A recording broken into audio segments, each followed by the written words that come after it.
Start कर लेना, उसको बताता हूँ।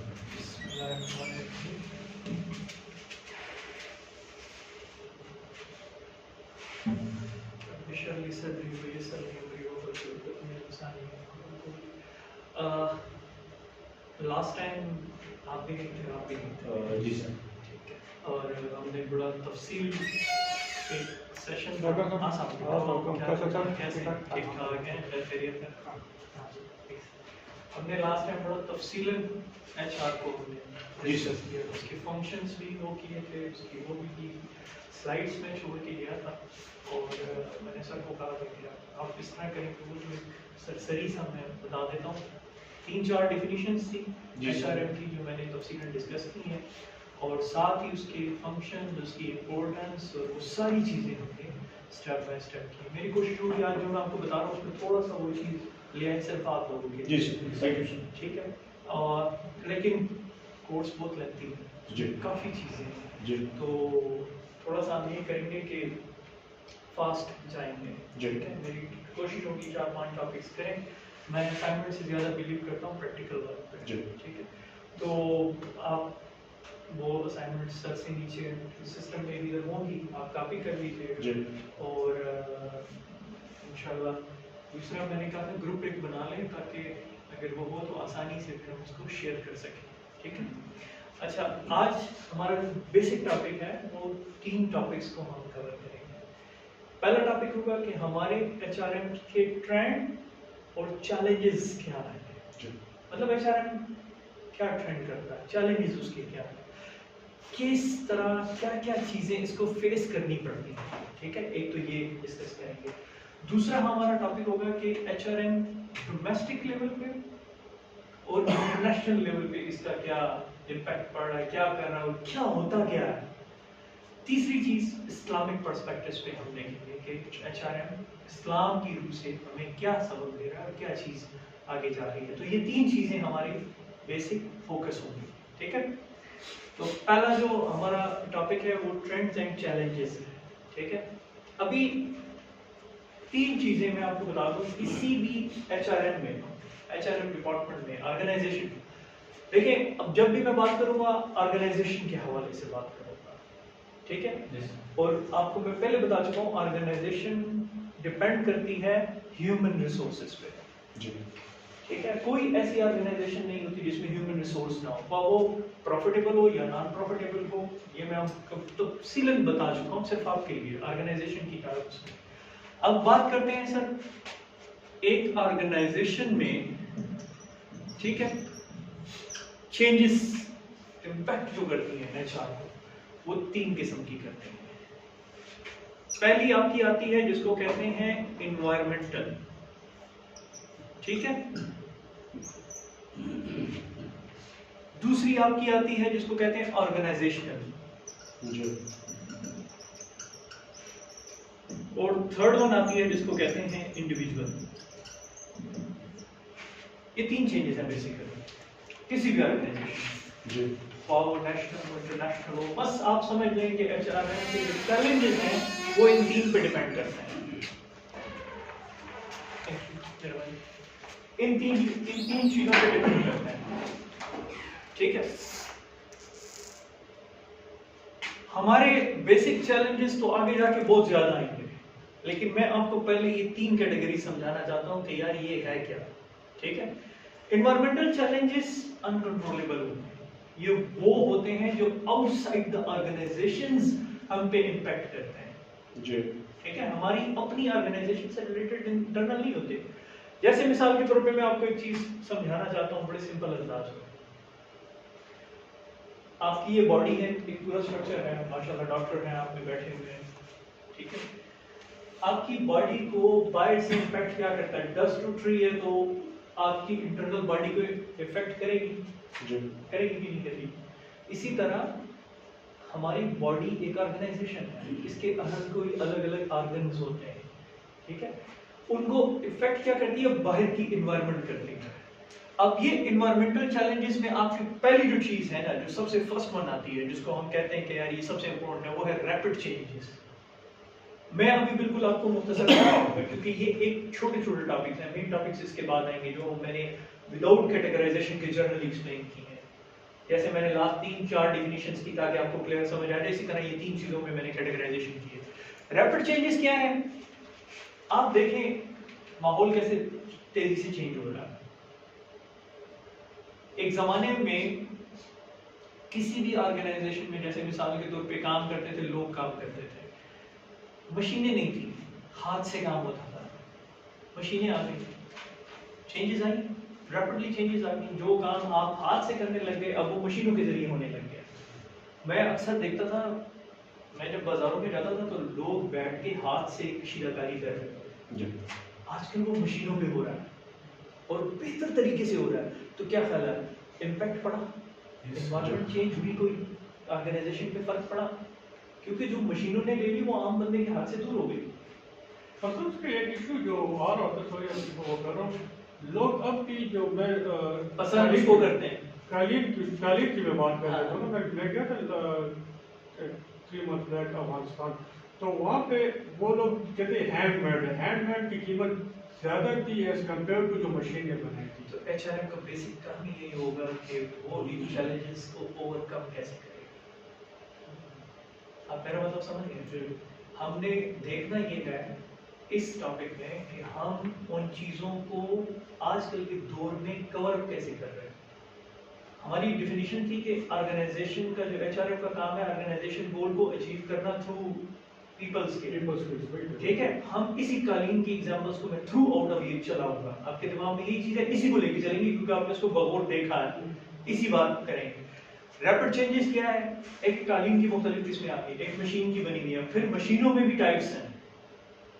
उसमें भी आप देखेंगे एक रफ होगी, बड़ी फिनिशिंग होगी, एक आप देखेंगे कि उसमें डिजाइनिंग वाली होगी। तो चेंज तो रैपिडली आ रहा है। अब वो ह्यूमन उसमें भी आता है, टेक्नोलॉजी में भी आता है, वो बंदों में भी आता है। तो ये सारी चेंजेस हम इसमें काम पढ़ेंगे। वर्कफोर्स डाइवर्सिटी, वर्कफोर्स जैसे जैसे देखें काम बढ़ रहा है, कम नहीं हो रहा। जैसे आपकी मिसाल है, पहले एक बंदा काम करता था, वो हाथ की कालीन पे काम करता था। अभी आप एक मशीन ले लें, उस मशीन के कई पार्ट्स होते हैं। भाई धागा बनने की अलग मशीन है, उसके प्रोसेसिंग की अलग है, उसको कलरिंग की अलग है, डिजाइनिंग एक अलग है, मशीन में डिजाइन अलग डालते हैं, फिर उसकी फिनिशिंग अलग होती है, आखिर में उसको पैकिंग अलग होती है।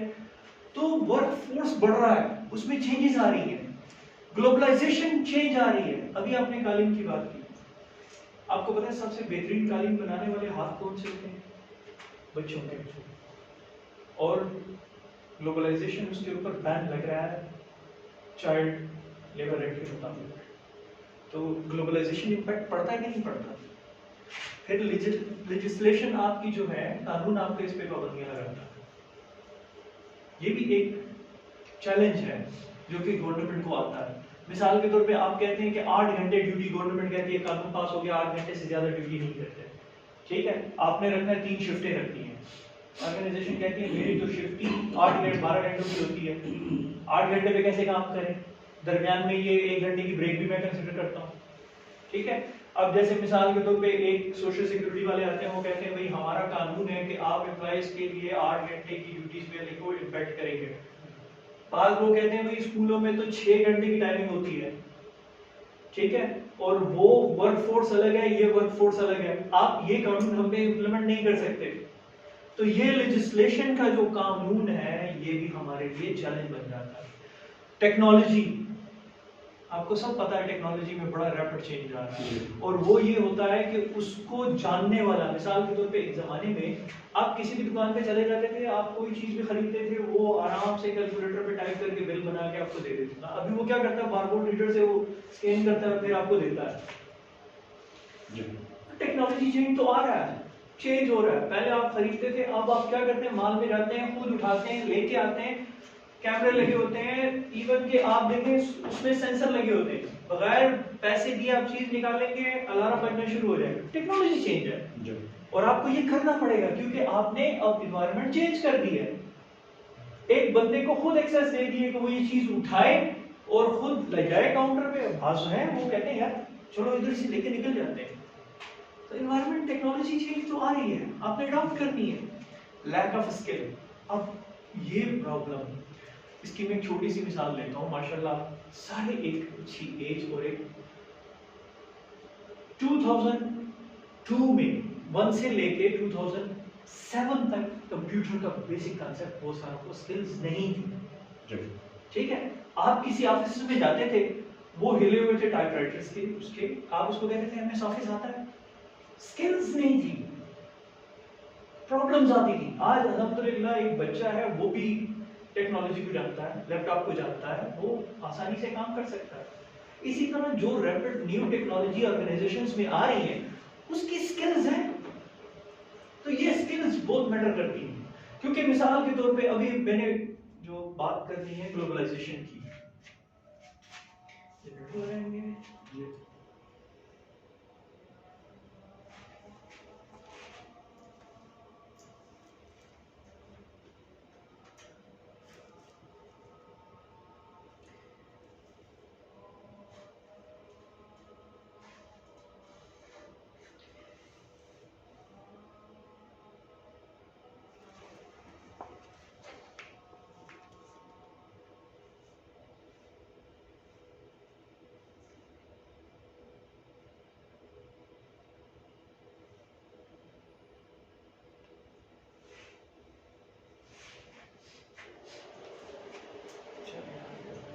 करने वाला था।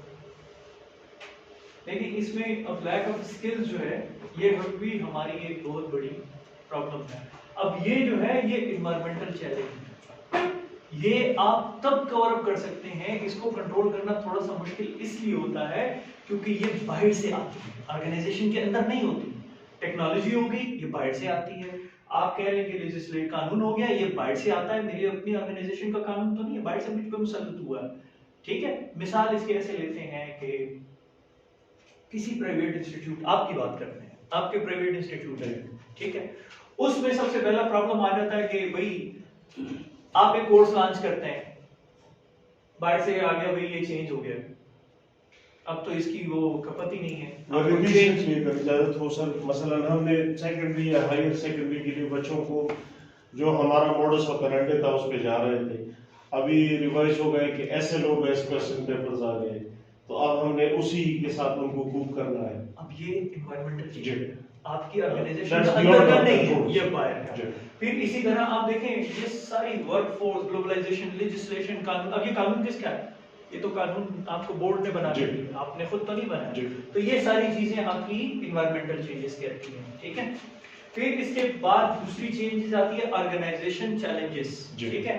इसमें आपका आता है कंट्रोलिंग कॉस्ट आती है, कंट्रोलिंग कॉस्ट, आपकी improving quality, development and distinctive capability, ठीक है। कंट्रोलिंग कॉस्ट आपकी क्या चीज है? आप किसी भी चीज को, इसमें आप ले लें, सैलरी ले लें, सबसे मेजर, बस एक सिंपल लफ्जों में मैं आपको समझा देता हूं। सैलरी आपकी ये इंटरनल फैक्टर है। जी।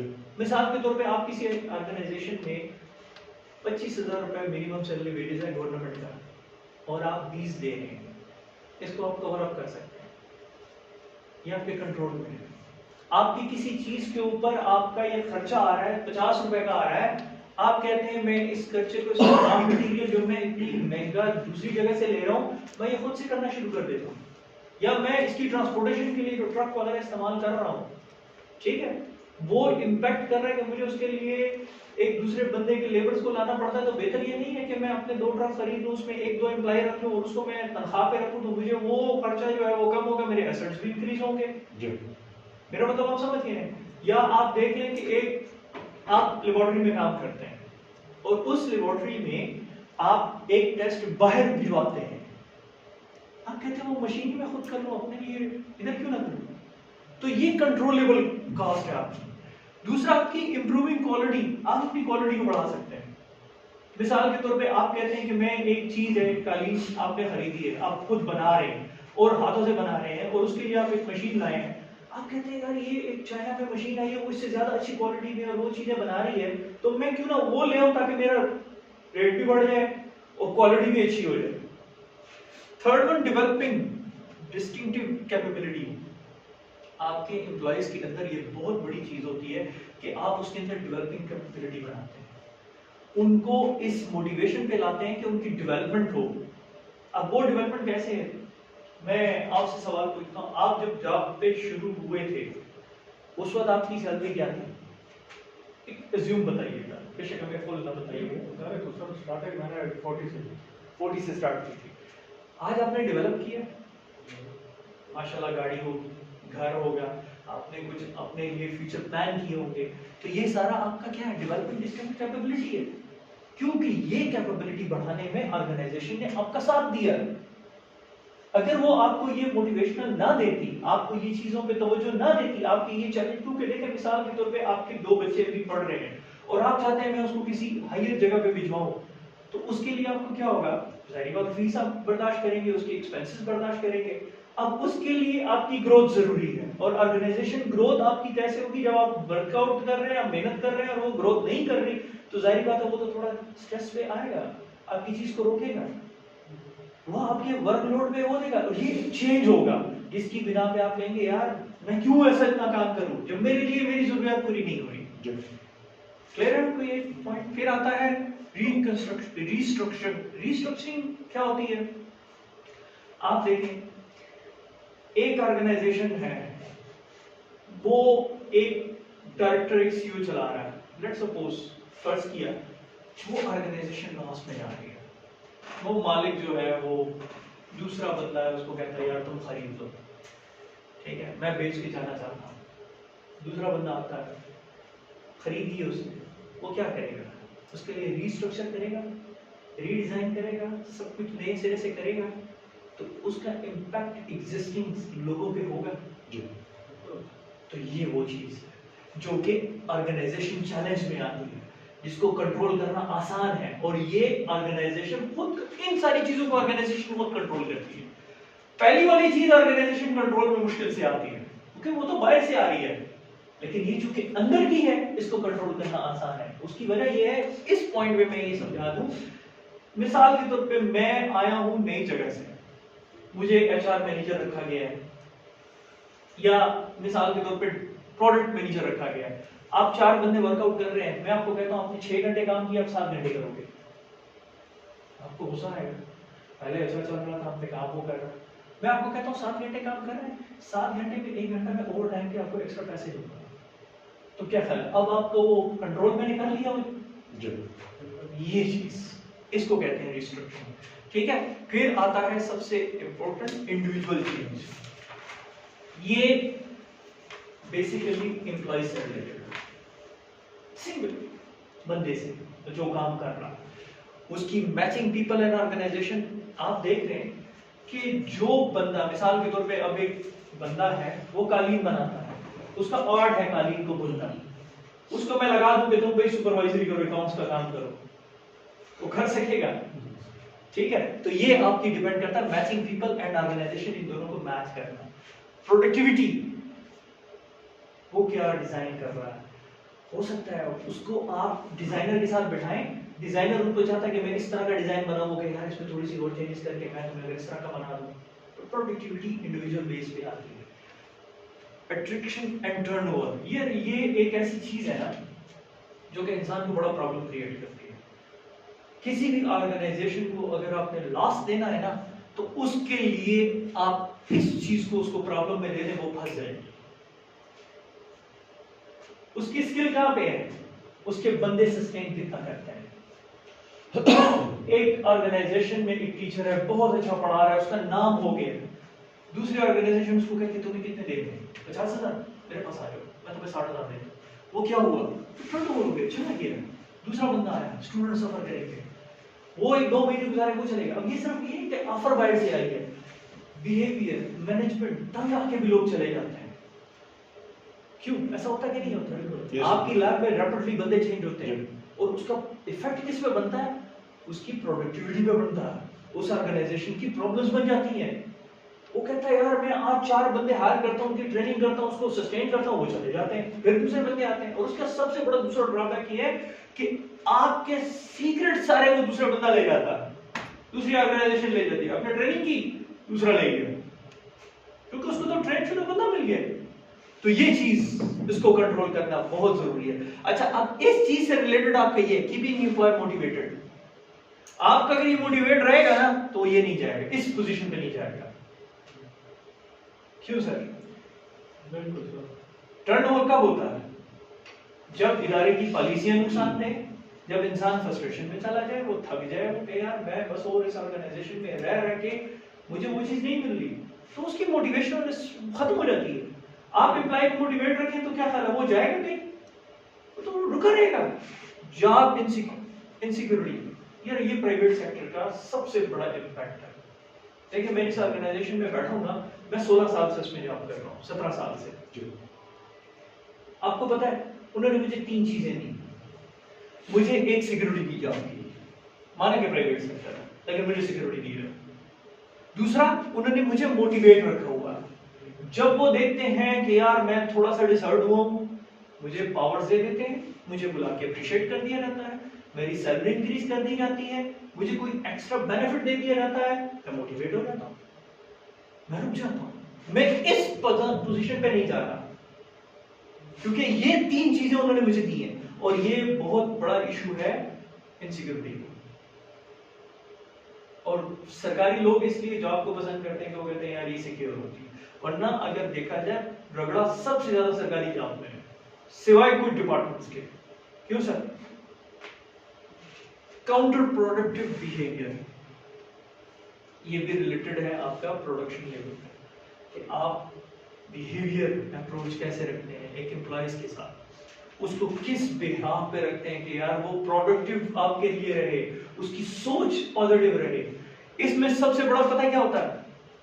आपको पता है बाद लोग खुद काम नहीं करते, दूसरों को भी करने नहीं देते, बड़े लिमिटेड लोग होते हैं, लेकिन ये पता क्या करते हैं, इनका बिहेवियर क्या होता है, ये मिसाल के तौर पे 4 बंदे बैठे हैं काम कर रहे हैं, ये डिमोटिवेटेड है, ठीक है, अब ये छुप के बैठा है, ये दूसरे को कहते हैं काम का मजा नहीं, देखो ऐसे पॉलिसियां लगा रहे हैं, ये काम कर रहे हैं, ये काम कर रहे हैं। उससे क्या होगा? वो खुद तो सिक्योर है, उसको पता है कि इसके जाने के बाद मेरी अहमियत थोड़ी सी बढ़ जाएगी, और ये अक्सर ऑर्गेनाइजेशन में ऐसा होता है। तो आप उसके प्रोडक्टिव बिहेवियर को रोकेंगे, जो कि आपकी इस चीज को खराब करेगा, आपके माहौल को खराब करेगा। मैनेजिंग वर्क लाइफ बैलेंस, ठीक है, और कन्फ्लिक्ट, ग्रुपिज्म एंड पॉलिटिक्स, ये दोनों इंटर रिलेटेड चीजें हैं। कन्फ्लिक्ट आपके होगा, वर्क लाइफ बैलेंस आपने कैसे करना है, जब आप उनके दरमियान में कन्फ्लिक्ट नहीं बनाएंगे, जब आप उनको ग्रुपिज्म में नहीं जाने देंगे, ठीक है, आपको बैलेंस उसमें रखने की कोशिश करेंगे। मिसाल इसकी ऐसे लेते हैं कि आप किसी को कहते हैं 8 घंटे काम करो, फिर आप घर जाओ, भाई आपकी 4 बजे छुट्टी होती है तो चले जाए, घर जाए।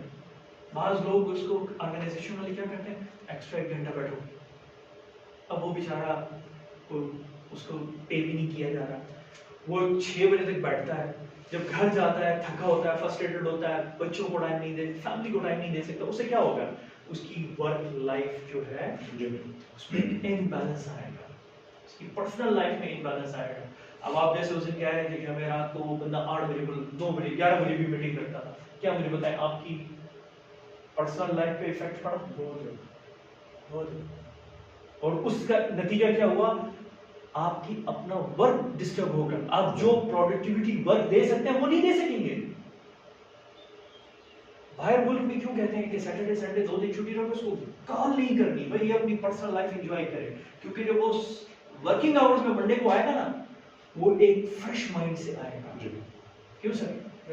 और आपको पता है इसमें प्रॉब्लम क्या आती है, पॉलिटिक्स इन्वॉल्व होती है, ग्रुपिज्म इन्वॉल्व होता है, और कॉन्फ्लिक्ट बनते हैं। मिसाल के तौर पे आपके 2 ग्रुप बन गया, वो उस बंदे के खिलाफ हो गया, वो क्या करेगा, उसके काम में रुकावट डालेगा कि 4 बजे कोई चीज हवाले करेगा, यार ये बैठा रहे 1 घंटा, और वो बेचारा हो सके क्या करेगा, बैठ तो जाएगा, लेकिन उससे डिस्टर्बेंस कहाँ आएगी, उसके काम में। ठीक है, अभी जो हमने तीनों चीजें पढ़ ली, इन तीनों चीजों की उनसे एक सिनारियो हम निकालते हैं। जैसे जो पहले वाला जो था लाइक ये आप डिस्कशन करें, साइकिल भी आपका जिस तरह इंडिविजुअल प्रॉब्लम आपकी इम्पैक्ट इम्पैक्ट करती है, जो आपके ऊपर चले जाती है, साइकिल मैंने एंड में आपको लाना था, आप पहले आ गए। इसको कहते हैं, मतलब आप देखें अगर इंटरेक्टिव रहेंगे ना, तो आपको इन स्लाइड जो मैंने आगे पीछे रखी है ना, उसकी वजह सिर्फ ये है कि आप वो सारी चीजों को कुछ समझें। ठीक है, ये 3 चीजें जो है ना, जिसके अंदर मैंने फर्दर 4-4, 5-5 पॉइंट्स आपको बताए हैं, उनका निचोड़ क्या है वो अब हम ये आगे पढ़ेंगे। लेकिन एक बात, इनकी वाली बात, ये सारी इंटर रिलेटेड है, ये बात आपने याद रखनी है। एनवायरमेंटल चेंज आपके इंडिविजुअल बिहेवियर पे इम्पैक्ट करेगी। एक बंदा एनवायरमेंट चेंज ये करता है कि भाई वो कहता है कि इसको आपने ईओबीआई की तक पेंशन देनी है, इंडिविजुअल बंदे को कह दिया ना, पाकिस्तान की मिसाल दे रहा हूं। अब आप इंडिविजुअल बेसिस पे आपस में बैठ के बात करते हैं, यार हमें तो ईओबीआई के बारे में नहीं देना। ऑर्गेनाइजेशन आप में से कुछ बंदों को दे देती है, बाकियों को छुपा देती है। क्या ख्याल है, उनमें कॉन्फ्लिक्ट पैदा होगा, इंडिविजुअल बेसिस पे वो टर्नओवर की तरफ जाएंगे। तो आप वाली बात, ये सारा इंटरलिंक है। ऑर्गेनाइजेशन एचआर डिपार्टमेंट बनाता ही इसीलिए है कि वो इन चीजों को कवर अप कर सके और इनका पहले से फ्यूचर प्लान बना सके कि अगर ये चेंजेस आ रही हैं तो हम उसको कंट्रोल कैसे करेंगे। ठीक है सर।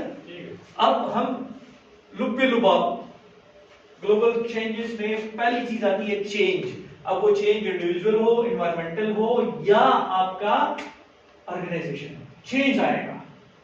मैंने अब समराइज कर दिया, जॉब रूल्स में भी आएगा, प्रोसेस में भी आएगा, स्ट्रक्चर में भी आएगा, आपकी पॉलिसीज में भी आएगा, टेक्नोलॉजी में भी आ सकता है। ये आपकी एक्सपर्ट फेज है एम्प्लॉयज रेजिस्टेंस का, चेंज का। चेंज आपका मेन चीज है।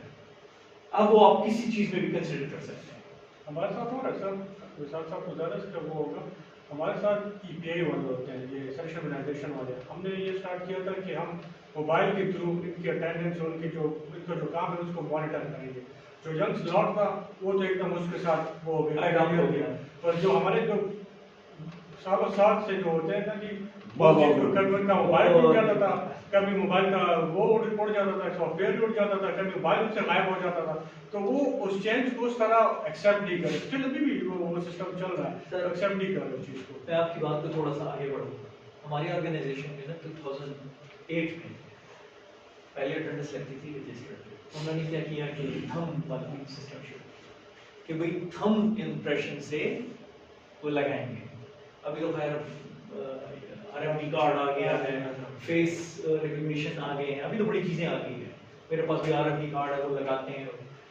अब तरक्की जिद्दत पसंदी वाले पे चले गए हैं। पहले वो मैं आपको उस दौर की बात बताता हूँ। तो हमारे उसमें एक दो बुजुर्ग थे, उनकी ये मिट चुके थे।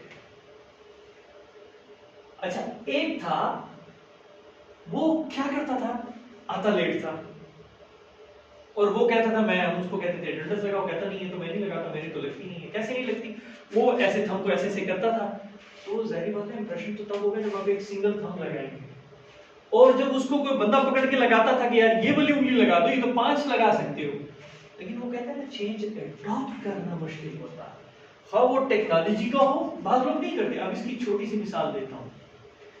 नोकिया एक नाम था मोबाइल का, एंड्रॉइड जब आया उन्होंने अडॉप्ट की टेक्नोलॉजी को, कहां चले गए?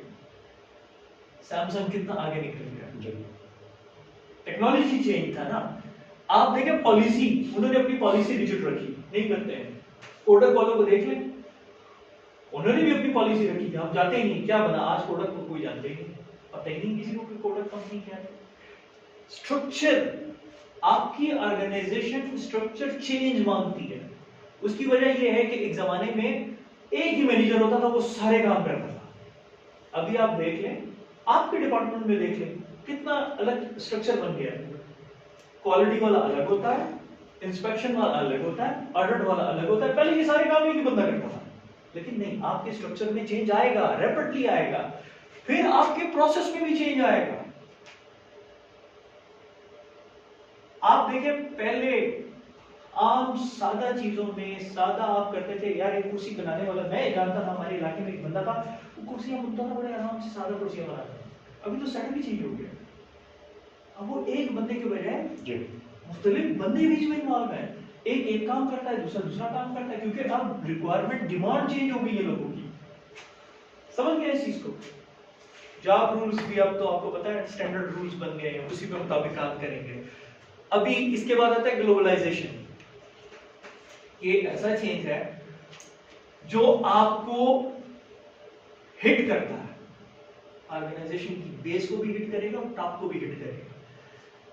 The tendency of firms organization to extend their sales, ownership, manufacturing to new markets abroad. Globalisation होती क्या है? आप में से कोई एक थोड़ा सा पॉइंट बता सकता है?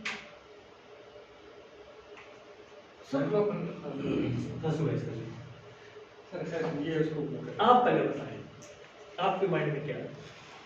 सर ग्लोबलाइजेशन ये है जब ये बॉर्डर वगैरह ख़त्म हो जाते हैं और ये ग्लोबल बड़े ग्लोब की शक्ल इख्तियार करते हैं। यहाँ मैं कहीं दूसरे मुल्क में चला जाता हूँ, वहाँ की जो देखता हूँ कि यहाँ क्या हो रहा है वहाँ क्या हो रहा है, तो ये ग्लोबलाइजेशन के इफेक्ट है जो हो सकता आपकी तरफ में आखिर में आऊँगा। ग्लोबलाइजेशन दायरे मतलब ताज़ा तगज़ियात राशि का ना ज़मान सरा मतलब हाई सतमानी मामलाशु हाई सतमानी मामलाशु नो चैलेंजेस बम सेवाई और मतलब काम कारा वाला बम सेवाई ज़मान सरा। सर जो ट्रेडिशनल या कन्वेंशनल बैरियर्स हैं या फिजिकल बैरियर्स हैं, आप उनको ट्रांसेंड करते हैं। आपकी इन टर्म्स ऑफ इकोनॉमी हो, पॉलिटिक्स हो, टेक्नोलॉजी हो, आप एक्सप्लोर करते हैं, you go beyond the traditional barriers of factors, आप उनसे निकल पड़ते हैं। जैसे आप KFC को देख लें, मैकडॉनल्ड्स को देख लें, वो चीज अपने से एक्सप्लेन की है लेकिन थोड़ा सा बहुत आगे कॉम्प्लिकेटेड बना दिए। वो जो दो हैं ना उनको समझाना मुश्किल हो जाए। आप बताएं। सर ग्लोबलाइजेशन मेरे नज़र में तो ये कि दो चीज़ें होती है। एक होता है कि आप एक मार्केट को वो करने के लिए, कम्पीट करने के लिए, कंपटीशन करने के लिए अगर ग्लोबलाइजेशन होती है तो आपको कम्पीट करना होगा हायर लेवल के साथ। तो वो मेरे ख्याल में ग्लोबलाइजेशन को मैं उस टर्म में वो करूँगा। चलिए मैं आप सबको सिंप्लीफाई कर देता हूँ।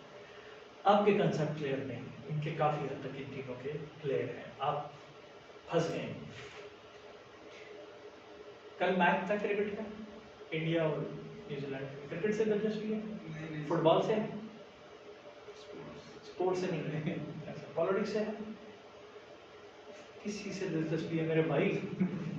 मूवीज से है? सर ये चल एक मिनट ना, मूवीज से है? हाँ तो थोड़ी बहुत है, चलो शुक्र है। चलो मूवी से आपको दिलचस्पी है। मैं कहूँ इंडियन कल कोई नई फिल्म आई है, वो मुस्कुराया। लेकिन आप बैठे पाकिस्तान में, आपको उनका पता है, उस पर सैंक्शन लगी है, बैन लगी है, उनका कन्फ्लिक्ट चल रहा है, आपको कैसे पता लगा? वो तो इंडिया इतनी दूर है हमसे, कैसे पता लगा आपको? मोबाइल से, खबरों से, न्यूज़ से। आपका ये जो मोबाइल है इस वक्त आपको पूरी दुनिया के साथ कनेक्ट किया हुआ है। ऐसे आप एक पोस्ट देखते हैं, अमेरिका की पोस्ट, अमेरिका में जो कुछ हो रहा है सेकंड में आपको पता लग जाता है, वहाँ पे लाइव चल रहा है। न्यूजीलैंड में जो एक बंदे ने मस्जिद में डाल के फायरिंग की, वो लाइव की थी और सारी दुनिया देख रही थी। ग्लोबलाइजेशन इसको कहते हैं कि आपकी अब चीज नेशनल लेवल पे नहीं चली गई, ग्लोबलाइजेशन लेवल पे चली गई है। एक दूसरे से कनेक्टिविटी, जैसे थे ना ग्लोबल इंक्लूजन वाली, इसका कंसेप्ट थोड़ा बहुत क्लियर था। वो पूरी दुनिया आपस में अब कनेक्ट हो चुकी है। ऐसा नहीं है कि एक कंट्री दूसरे कंट्री से तो खबर ही नहीं है। यहां कहने का मकसद ये है कि अगर आप अपनी सेल को एक्सटेंड करना चाहते हैं, मतलब ये है कि आप चाहते हैं कि मेरी सेल सिर्फ पेशावर में ना हो, कराची लाहौर में हो, लोकल से निकल के मैं नेशनल लेवल पे चला जाऊं। फिर आप कहते हैं यार मुझे पता लगा कि ये जो चीज मैं बेच रहा हूँ इसकी अफगानिस्तान में बड़ी डिमांड है। जैसे अफगानिस्तान की कालीनें यहाँ पे बड़ी मशहूर है,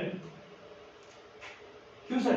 सेल को बढ़ाने के लिए आप क्या करते हैं? आप कहते हैं यार मैं उधर से करता हूँ। फिर आपकी ऑनरशिप, यार मुझे पता लगा है कि अफगानिस्तान में अगर मैं फैक्ट्री लगाता हूँ तो मुझे वो फायदा देते हैं। मैं दुबई में जाके कारोबार करता हूँ तो मुझे उधर बेनिफिट ज्यादा होता है, वहां मैं ऑनरशिप ले सकता हूँ।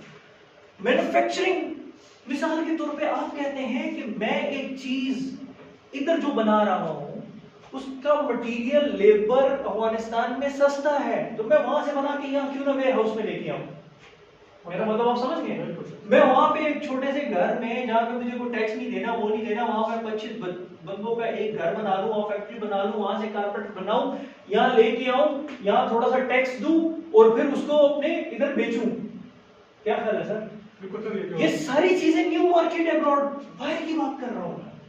जो तेरी मार्केटिंग होती है ना सब, वो ऐसा होता है कि सारे लोग पाकिस्तान या इंडिया में बैठे होते हैं और तेरी की बाहर मुल्क की बात करो और इधर काम कर रहे इधर हो, काम करते हैं, यहाँ से लोगों को फोन और वो चीज़ फ्रीलांसर जिसे कहते हैं। यहाँ बैठ के मैं बाहर के लिए सॉफ्टवेयर बना रहा हूँ, यहाँ बैठ के बाहर के लिए मैं डेटा एंट्री कर रहा हूँ। आपको पता है मैंने यहाँ पे ये तक देखा है कि बाज लोग बाहर की जो सेल कर रहे होते हैं, प्रॉपर्टी सेल कर रहे होते हैं, वो यहाँ बैठ के उनके लिए सेल डील बना रहे होते हैं। इस्लामाबाद में ऐसे जगह भी मैंने जानता हूँ जो कि क्या करते हैं, डॉक्टरों के बिल बनाते हैं, पाकिस्तान में बैठ के बाहर के बिल बना रहे होते हैं, क्योंकि वहां वर्कफोर्स आपको कम मिल रही है। उधर अगर वो एक बंदे को हायर करेंगे उसको $500 देंगे, पाकिस्तान में वो $100 देते हैं, तो $400 वो बंदा बचा रहा है क्योंकि बिल आप बना के दे रहे हैं। उसको तो सिर्फ ऑपरेटर को चाहिए ना, वो पाकिस्तान में उसको मिल रहा है। अब ये कहता है approach to biggest market, competition है ना, मैं अमेरिका की मार्केट में जाना चाहता हूँ। आप देखें पाकिस्तान वाले क्यों कहते हैं बाहर आके इधर इन्वेस्टमेंट करो, चाइना वालों को कहते हैं इधर इन्वेस्टमेंट करो, क्योंकि वो अप्रोच दे रहे हैं, बिगेस्ट मार्केट की तरफ जाना चाह रहे हैं। कट लेबर कॉस्ट कम होती है। आप बाहर से एक चीज मंगवाते हैं और उसी कंपनी को कहें इधर आके हमारे इधर फैक्ट्री लगाओ, एक तो हमारा लेबर आएगा, कंपटीशन बनेगा, सीखेगा, स्किल आएगी, लर्निंग करेगा और पैसे आएंगे भाई, ठीक है। More globalization means more competition, more pressure to be world class. World class इसलिए जोर दिया गया है कि आप जब इंटरनेशनल लेवल पे आते हैं तो आपको मैं हैरत की बात बताऊं, पाकिस्तान जो बाहर चीजें भिजवाता है ना बड़ी अलग किस्म की होती हैं जी। बाहर एक दो मेरे दोस्त हैं वो कहते हैं यार हम इधर एक चीज खरीदते हैं और जब बाहर खरीदते हैं ना तो कहते हैं फर्क दिखता है कि यार ये हमारे अपने पाकिस्तान की प्रोडक्ट्स हैं इतनी बेहतरीन। आपको पता है इंडिया किसी जमाने में पाकिस्तान के चावलों को रिकंसाइल करके बेच रहा है, इवन सॉल्ट पाकिस्तान से मंगवा के उसको बाहर अपने नाम से बेच रहा है, यहां से खरीदता है अपने नाम पे करके बाहर बेच रहा है और ये आपके दिल में होगा।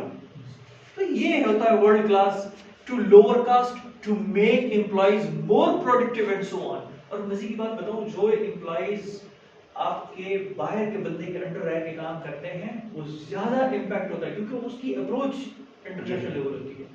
इसकी मिसाल ऐसे देख लें KFC का मोटो है 3 मिनट में आपको चीज प्रोवाइड करेंगे, वो अलग बात है यहाँ आप चले जाए आपको घंटा खड़ा करवाएंगे, क्योंकि वहां जो बंदा काम करने वाला वो एनवायरनमेंट को देखता है, लोगों को देखता है। लेकिन आप बाहर चले जाए वो इस तरह क्रॉस करके निकलेंगे, उधर आप अपना ऑर्डर लेके जाते रहेंगे। और इसको प्रैक्टिकली इंप्लीमेंट किसने किया है? मैकडॉनल्ड ने। क्यों, ऐसा है कि नहीं है? आप चले जाएं, उन्होंने टेक्नोलॉजी लगाई हुई है, आप उधर वो ऑर्डर करते हैं, रिप्लेस करते हैं, वो बिल देता है, आप उधर जाके अपना ऑर्डर लेके बाहर आके बैठ जाते हैं। अब ये चीज हमारे इधर नहीं है। आप चीज चले जाए, ऑर्डर आपने दे दिया, वेट करेंगे आराम से बैठ जाए, फिर उसके बाद आप 2-3 वो चक्कर लगाएगा, यहाँ से चल लेंगे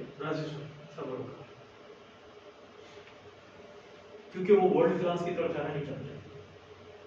आप देखें चीफ की ब्रांड आपने इस्लामाबाद में नहीं देखी होगी, क्यों? अपनी अप्रोच की वजह से। जबकि इसके मुकाबले में बहुत सारी ब्रांड यहाँ पे आ चुकी है और वो इसको compete कर रही है, और एक वक्त आएगा कि ये रुक जाएगा अगर इसी अप्रोच पे चला तो, ठीक है। अब वो कहता है कि it brings more benefit and threats, जहां ये बेनिफिट देता है वहां थ्रेट्स भी देता है। उसकी वजह ये है कि आप देखें जो कल्चर मैकडॉनल्ड वाले देते हैं वो कोई और ऑर्गेनाइजेशन दे सकती है?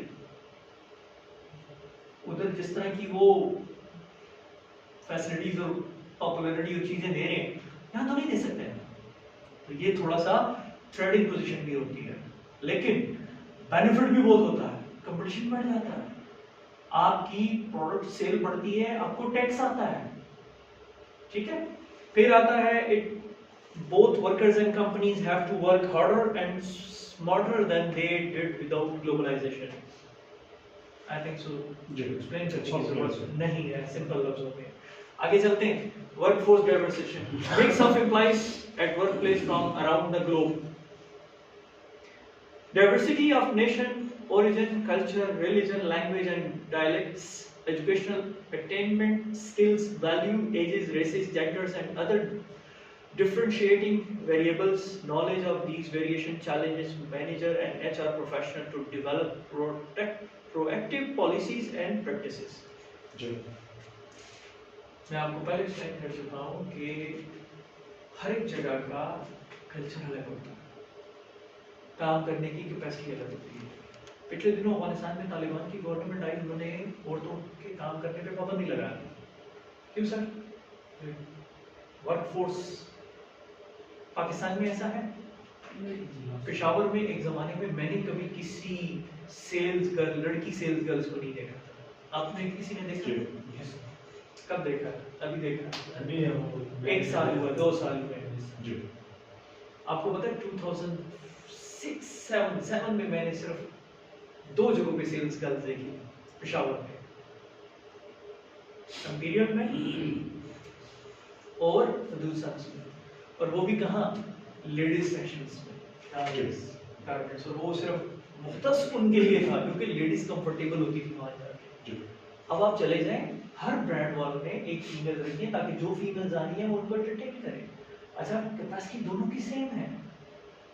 तो यहाँ वर्कफोर्स से मुराद ये है कि आप डाइवर्सिटी नेशनल ओरिजिन के हिसाब से जाएंगे, लेकिन साथ आप उनके कल्चर का भी ख्याल रखेंगे। ऐसा नहीं है कि जो कल्चर आपका, अब मिसाल के तौर पे आप केएफसी की बात करते हैं, बाहर मुल्क में चले जाएं, केएफसी कैसे वो फ्राई करते हैं, उसमें थोड़ा सा वो अल्कोहल डालते हैं, और पाकिस्तान में ये चीज इंप्लीमेंट कर सकते हैं। ठीक है, तो ये वर्कफोर्स वाली डाइवर्सिफिकेशन, ये भी सेम इम्प्लीमेंटेड है। ठीक है, वो है कि मैं भूल गया कंट्री का नाम, वो कह रहे हैं कि सिंगापुर आयरलैंड में मलेशिया के उन लोगों ने बाहर काम किया था, इंग्लैंड मुख्तलिफ उसमें, तो जब वो अपने वापस कंट्री में आए हैं तो उन्होंने उस चीज़ को उधर जो इम्प्लीमेंट किया था वो इधर आके उन्होंने चीज़ को वो बढ़ा दिया है। ठीक है, उन्होंने स्किल्स वहाँ से सीख ली थी और अपने मुल्क में उसको इम्प्लीमेंट कर दिया था। लोग ये कहते हैं कि अगर ये चीज़ अफगानिस्तान में भी हो सकती है, इसलिए कि अफगानिस्तान के मैक्सिमम लोग बाहर हैं, इंग्लैंड, यूएस, कनाडा, मुख्तलिफ वहाँ पे उन लोगों ने अच्छा खासा वो सीखा हुआ है उन्होंने चीज, अगर वो अपने मुल्क को आके वो करेंगे तो चेंज हो सकता है। अफगानिस्तान के और उसका जो एचआर के पॉइंट ऑफ व्यू से मैं आपको एक छोटी सी मिसाल देता हूँ। हमने जो चैलेंजेस पढ़े इसमें एक चीज है पॉलिटिक्स, कॉन्फ्लिक्ट्स, ग्रुपिज्म। वहाँ ये सिर्फ ऑर्गेनाइजेशन लेवल पे नहीं है, नेशनल लेवल पे होती है। वरना जितनी ऑर्गेनाइजेशन बाहर से उनके पास बैठ के काम कर रही है वो हमसे बहुत आगे निकल सकते हैं, और वो भी with in a time. Pakistan का मसला ये है कि यहाँ लीडरशिप और इवन के हम अवाम भी सेट नहीं है, हम हमेशा शॉर्टकट के रास्ते में रहते हैं। ये जितने चैलेंजेस हैं ये अपने लिए हम खुद क्रिएट करते हैं, बाहर क्रिएट नहीं किया जाता, उनको सॉल्व किया जाता है, यहाँ पे बनाए जाते हैं। उसका इम्पैक्ट क्या होता है? हमारी प्रोडक्टिविटी पे इफेक्ट पड़ती है। अफगानिस्तान हमसे बहुत आगे जा सकता है, आप यकीन करें। उनके पास जितनी डाइवर्सिटी है, वर्कलोड है, जो वर्किंग करने वाले हैं उनकी हिस्ट्री बहुत अच्छी है, लेकिन प्रॉब्लम पता क्या है? वो इकट्ठे एक जगह बैठ नहीं सकते, और वो ऑर्गेनाइजेशन में हो और वो बाहर हो, ये उन बेचारों का प्रॉब्लम है। ठीक है, और इनको इकट्ठा करने वाला इस्लाम है, बड़ा मजबूत हद तक इस्लाम ने इनको इकट्ठा किया, जिसकी बिना पे इन्होंने इंडिया में कितने अर्सा हुकूमत की है, कितने एरिया में इन्होंने हुकूमत की है। तो हमारी तो दुआ है अल्लाह ताला उम्मत मुस्लिमा को इकट्ठा करते। आमीन सुम्मा आमीन। ये सारी चीज़ें इस्लाम में बहुत अच्छी तरीके से एक्सप्लेन की गई है। फर्क सिर्फ ये है कि हम पढ़ते सिर्फ उनको फॉलो करते हैं और वो हमें फॉलो कर रहे हैं। Strategic human resource management strategic plan is a company plan for how it will match its internal strength and weakness with external opportunities and threats. आपने threats, company threats रिलेटेड पढ़ी है थोड़ी? देखिए मैं आपको एक बात बताता हूँ, हर ऑर्गेनाइजेशन थोड़ा सा हटके है, मैनेजमेंट से रिलेटेड है, सिर्फ आपके कंसेप्ट क्लियर करने के लिए जनरल व्यू दूंगा, डिटेल में नहीं जाऊंगा। एक ऑर्गेनाइजेशन होती है, उसकी कुछ स्ट्रेंथ होती है, उसकी कुछ वीकनेस होती है। लेट्स सपोज मैं आपकी मिसाल दूं, आपकी स्ट्रेंथ क्या है?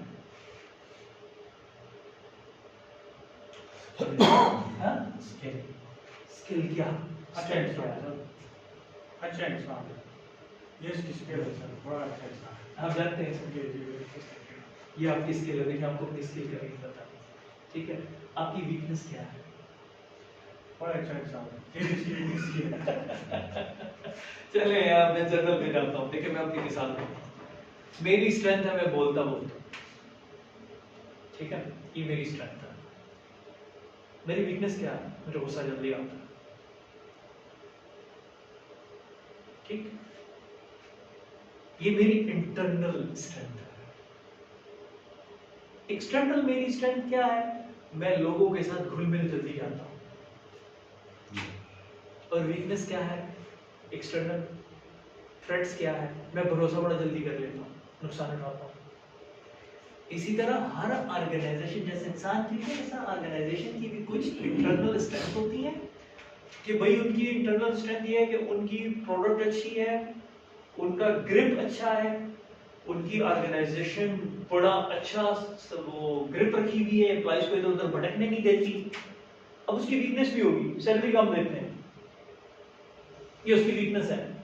कंजूस है, बेनिफिट्स नहीं देते। अच्छा, अब एक्सटर्नल अपॉर्चुनिटी क्या है कि वो अपनी इस स्ट्रेंथ में, इस स्ट्रेंथ से फायदा उठाते हुए बाहर की और ऑर्गेनाइजेशन से भी कैप्चर कर सकते हैं, ठीक है। अब उनको अपॉर्चुनिटी तो ले रहे हैं, थ्रेट क्या चीज है? बाहर की कोई ऑर्गेनाइजेशन उसके बंदों को ऐसे कैप्चर कर सकती है, उनके लिए फार्मूला चला सकती है। क्यों सर?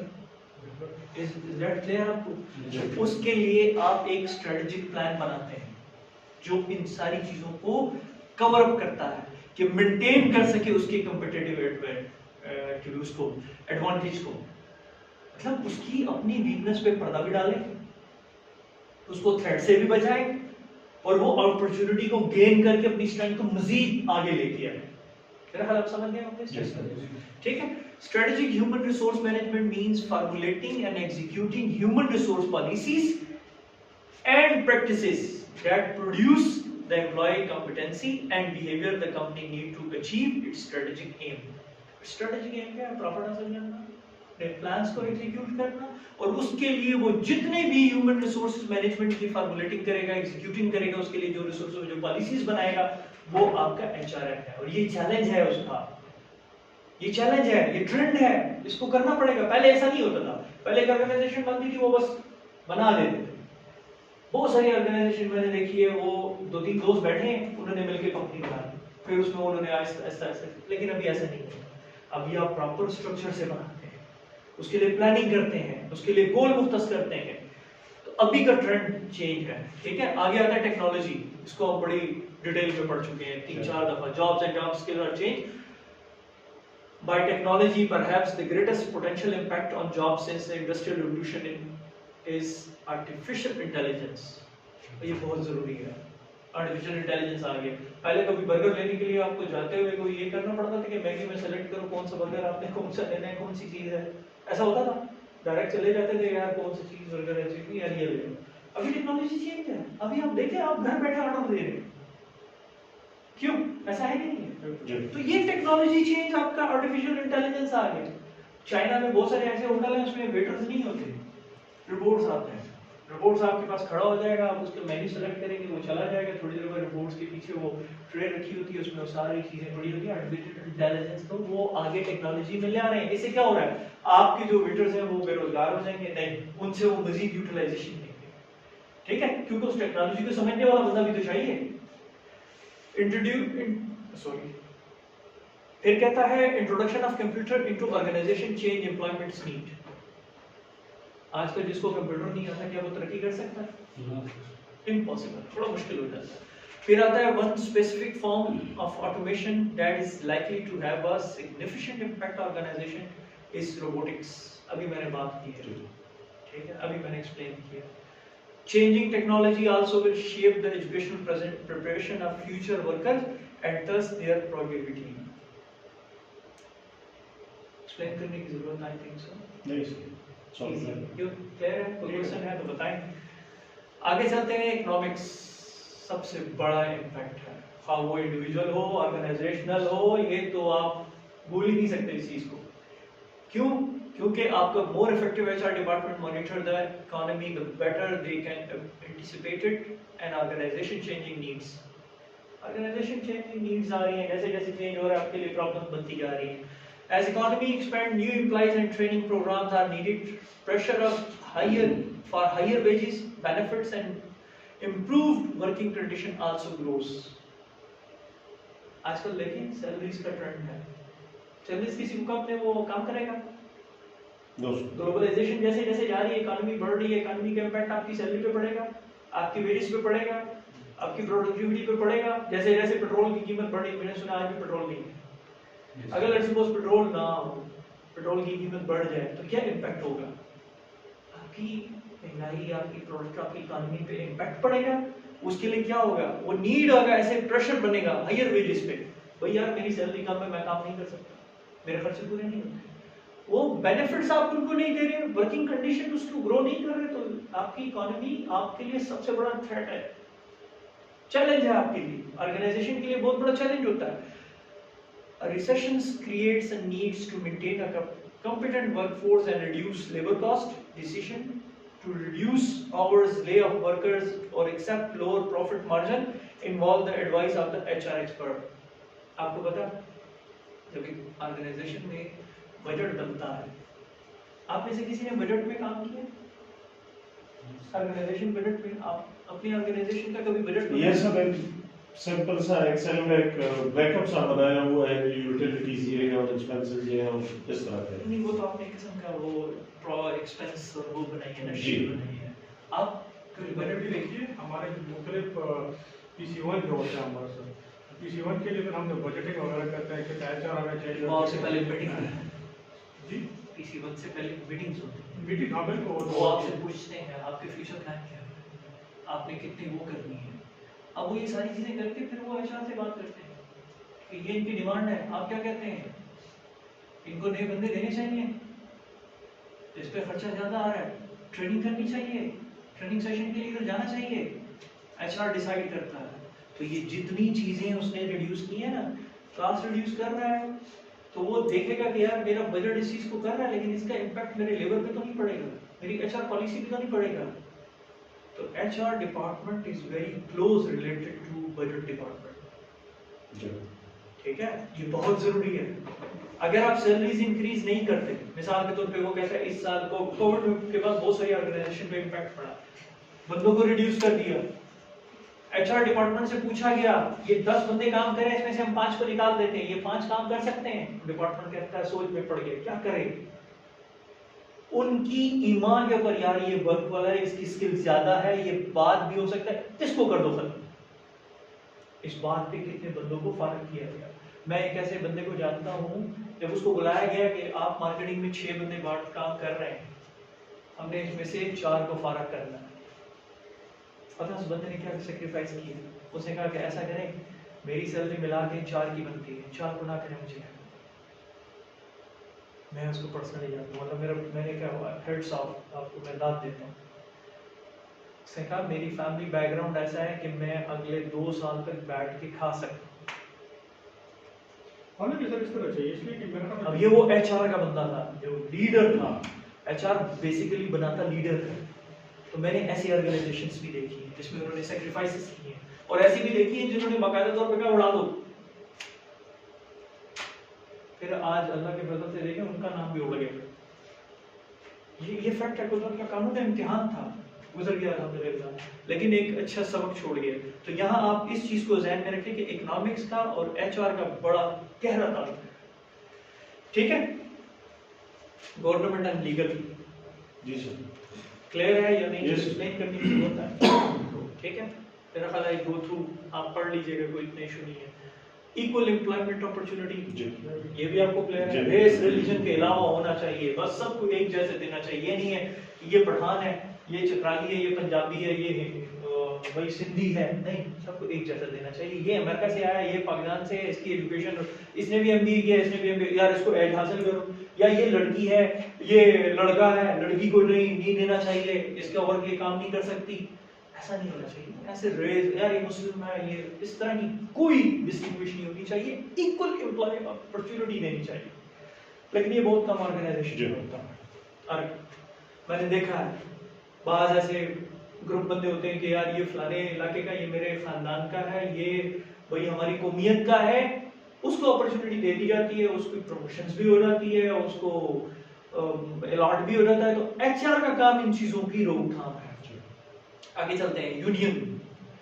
यार इस चीज के बेनिफिट भी और नुकसान बहुत ज्यादा है। यूनियन बना देते हैं, पॉलिसीज शेयर कर लेते हैं। अच्छा, मैं जगह का नाम नहीं लूंगा, मैं पर्सनली उसको देखा, उसकी मैंने स्टडी की। यूनियन क्या करती है, उसके 5-6 बंदे जो मेजर बंदे होते हैं उनको बेनिफिट दे दिया जाता है, भाई आपको ये इंसेंटिव दे दिया, आपको ये उधर भिजवा दिया, ट्रिप पे भेज दिया, आपके ये 4 बंदे हमने भर्ती कर लिए, चलो ये हमारी पॉलिसी है, इसको इम्प्लीमेंट करवा। वो वोट अपना दे देते हैं बोर्ड ऑफ डायरेक्टर्स में कि यार हम इनके साथ है, ये ठीक पॉलिसी है। अब वो चीज नुकसानदेह होती है किसके लिए, नीचे लेमैन के लिए। तो ये यूनियन जो है इसको कंट्रोल करना एचआर का सबसे बड़ा चैलेंज होता है, क्योंकि ये कंट्रोल नहीं होती, स्ट्राइक्स पे निकल जाते हैं। मैंने बड़ी फैक्ट्रीज को क्लोज होते हुए देखा इन यूनियन की वजह से। बिल्कुल सर, याद साहब और हिसाब साहब इसको वो करेंगे और 400 का शुगर हाँ जी वो ठीक है, वन ऑफ द वो केस स्टडीज बने हैं। ठीक है, और उसकी यूनियन की वजह से यूनियन की वजह से सबसे वो मैंने वो हो गया था। सबसे beneficial वो था। ट्रेडर्स यूनियन कन्फेडरेशन उसका था, रहमान में उस पे काफी मेमो मेरे पास है sir. Eight the end of the day that was one of the best. और वो सर इस तरह से उन्होंने कहा था डॉक्टर साहब की बात में नेक्स्ट करके कि शुगर कैन को क्रश किया, उसमें से जो आपके पास शुगर है, जो आपके पास उसका जो क्रश रेजिड्यू रह गया, उसी में से आपने कार्डबोर्ड और पेपर को बनाया। तो मतलब चेन वैल्यू के हिसाब से that was a conglomerate of a few independently working industrial units. उसमें तकरीबन 5000 to 7000 उस वक्त के हिसाब से मिड 70s में एम्प्लॉयमेंट की अपॉर्चुनिटीज थे। टेक्निकल स्टाफ उसके उस वक्त के हिसाब से वेस्ट जर्मनी से होते थे, ऑस्ट्रिया से होते थे। अच्छा, जो मैनेजर्स और सुपरवाइजर्स थे उनके लिए बाकायदा रेजिडेंशियल ऑफिसर्स की, कॉलोनीज की, उसमें टेनिस के कोर्ट्स तक थे, टेनिस के कोर्ट्स तक थे। इसाखे में अवाली तक के लोग सर आके तो 400 में गुड्स और ट्रांसपोर्ट का काम करते थे उसकी। लेकिन वही जिंदाबाद और मुर्दाबाद बीच में आ गया। एक उस जमाने में वैसे भी सर दुनिया में ये कोल्ड वॉर की ईरा थी, तो सोवियत वो आ रही थी, तो उसकी वजह से उनमें हम कम्युनिस्ट हैं, हम सोशलिस्ट हैं, इसको लेके तो नेशनलाइज करेंगे और workers of all the lands unite, you have nothing to use but you chain, वो सारा इंस्टिल हो गया उनके माइंड्स में। At the end of the day आज वही गुल रहमान जो सदर गुल रहमान है, वो सर सैकड़ों भी नहीं हजारों की हड़प कर गए, कॉलोनीज बन गई। और वो जो सेठ दाऊद थे सर, उन्होंने आके जो लॉ स्कूल वाले हैं, उन्होंने आके आखिर एक तकरीर की थी कि 400 के लोगों मुझे कोई फर्क नहीं पड़ेगा, मेरी ये सिर्फ एक इंडस्ट्रियल यूनिट नहीं है, ये बंद हो जाए तो हो जाए, कोई मसला नहीं है।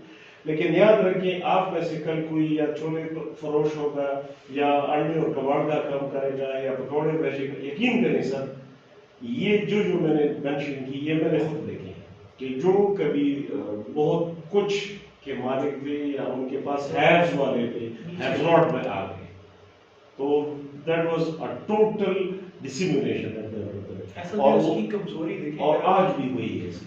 अगर आप उसकी केस स्टडी ऐसा पढ़ें, मैं कहूँगा कि सबसे बड़ा लैक जो था वो एचआर का था जी।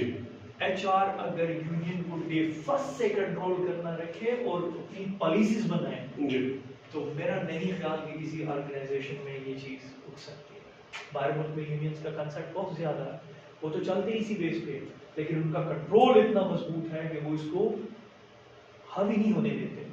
तो ये नहीं लोग सड़कों पे निकल आते, 8 घंटे के काम है, हम क्यों करें, हमारा ये काम नहीं है, हम मैंने नहीं करना। तो ये चीज बहुत मैटर करती है। आई थिंक सो, ठीक है, क्लियर है। Organisation culture and conflict clear है जी, एक्सप्लेन करने की नो नहीं। नो अब ये आते हैं ग्लोबल एंड लोकल। मैंने आपको कॉम्प्रिहेंसिव एक स्ट्रक्चर बता दिया चैलेंजेस पे। मेरा नहीं ख्याल कि अब आप जिंदगी में किसी चीज को भी, अगर कोई क्वेश्चन है तो बताएं इस पार्ट की सॉल्व जी। तो अभी करते हैं global and versus local HR and practice पे। क्या जहन में आता है आगे चलने से पहले? छोटा सा क्वेश्चन। सर ये ग्लोबल जो ग्लोबली होता है लोकल जो लोकल होता है। तो उसके लिए एक वसी जहन और बहुत ज़्यादा लोग टेक्नोलॉजी और ज़रूरत है ज़्यादा। हम इसको उस पर्सपेक्टिव में नहीं लेते, हम इसको बड़ी तफसील देख के पढ़ते हैं। इंटरनेशनल ह्यूमन रिसोर्स, अभी मैं एचआर की बात कर रहा हूँ इंटरनेशनल लेवल पे, ठीक है? ठीक है। International human resource management is involved with the management of employees in 3 nation categories: parents, home country, host country and third countries. ठीक है? Simply it can be said as HRM is done at international level, so staff are placed and work outside nation boundaries. It deals with several external factors such as government regulation. Foreign country, there is greater complexity involved in handling different peoples from different countries as they work outside the nation of boundaries. 4 चीजें ध्यान में रखें, मैं कोई explain नहीं कर रहा हूँ, सिर्फ 4 चीजें आपने जहन में रखनी है। पहली चीज 3 नेशन कैटेगरीज, ठीक है? 3 नेशन कैटेगरीज आपने जहन में रखनी। आपका HRM international level, national boundaries और आखिर में great complexity involve in handling different people from different countries. ये 4 चीजें ध्यान में रखें। वापस इस स्लाइड की तरफ आएंगे, आगे चलते हैं। ग्लोबल बिजनेस शुरू कैसे हुआ और उसका काम क्या है, पहले हम थोड़ा सा इसको पढ़ लेते हैं, फिर आपको इंटरनेशनल HRM की कंप्लीटली उन 4 चीजों को मुझे एक्सप्लेन नहीं करना पड़ेगा, गो थ्रू खुद मुझे कहेंगे कि सर नो नीड, समझ गए? ध्यान में रखिएगा, जब भी ग्लोबल बिजनेस करते हैं ना, उसमें आपको क्या चीज होती है? पहली चीज एक्सपोर्टिंग, सेलिंग अब्रॉड डायरेक्टली और indirectly, retaining foreign agent and distributor. हम जाते क्यों हैं? हम दूसरी तरफ जाएं या ना जाएं, हमें एक्सपोर्ट करना पड़ता है चीज, ये फैक्ट है। आप अगर कहीं से इंपोर्ट करते हैं तो वो तो एक्सपोर्ट कर रहा है ना, मेरा मतलब आप समझ गए? जरूरत क्यों पेश आई है, एवोल्यूशन क्यों हुई, हमें एक्सपोर्ट करना पड़ा। लाइसेंसिंग, आप जब दूसरी जगह पे एग्रीमेंट करते हैं ना ऑर्गेनाइजेशन फॉरेन कंट्री के साथ, तो उसके साथ क्या करते हैं? लाइसेंसिंग लेते हैं कि नहीं लेते? इंटेलेक्चुअल प्रॉपर्टी होती है, जैसे कॉपीराइट्स, मैन्युफैक्चरिंग प्रोसेस, ट्रेड में names for a specific period of time. अब होता ये है कि मैं किसी और कंपनी से ले रहा हूँ, मैं चाहता हूँ टेक्नोलॉजी यहाँ पे या कोई चीज यहाँ पे मंगवा लूँ, ठीक है, एक्सपोर्ट करूँ, उसके लिए मुझे क्या करना पड़ता है?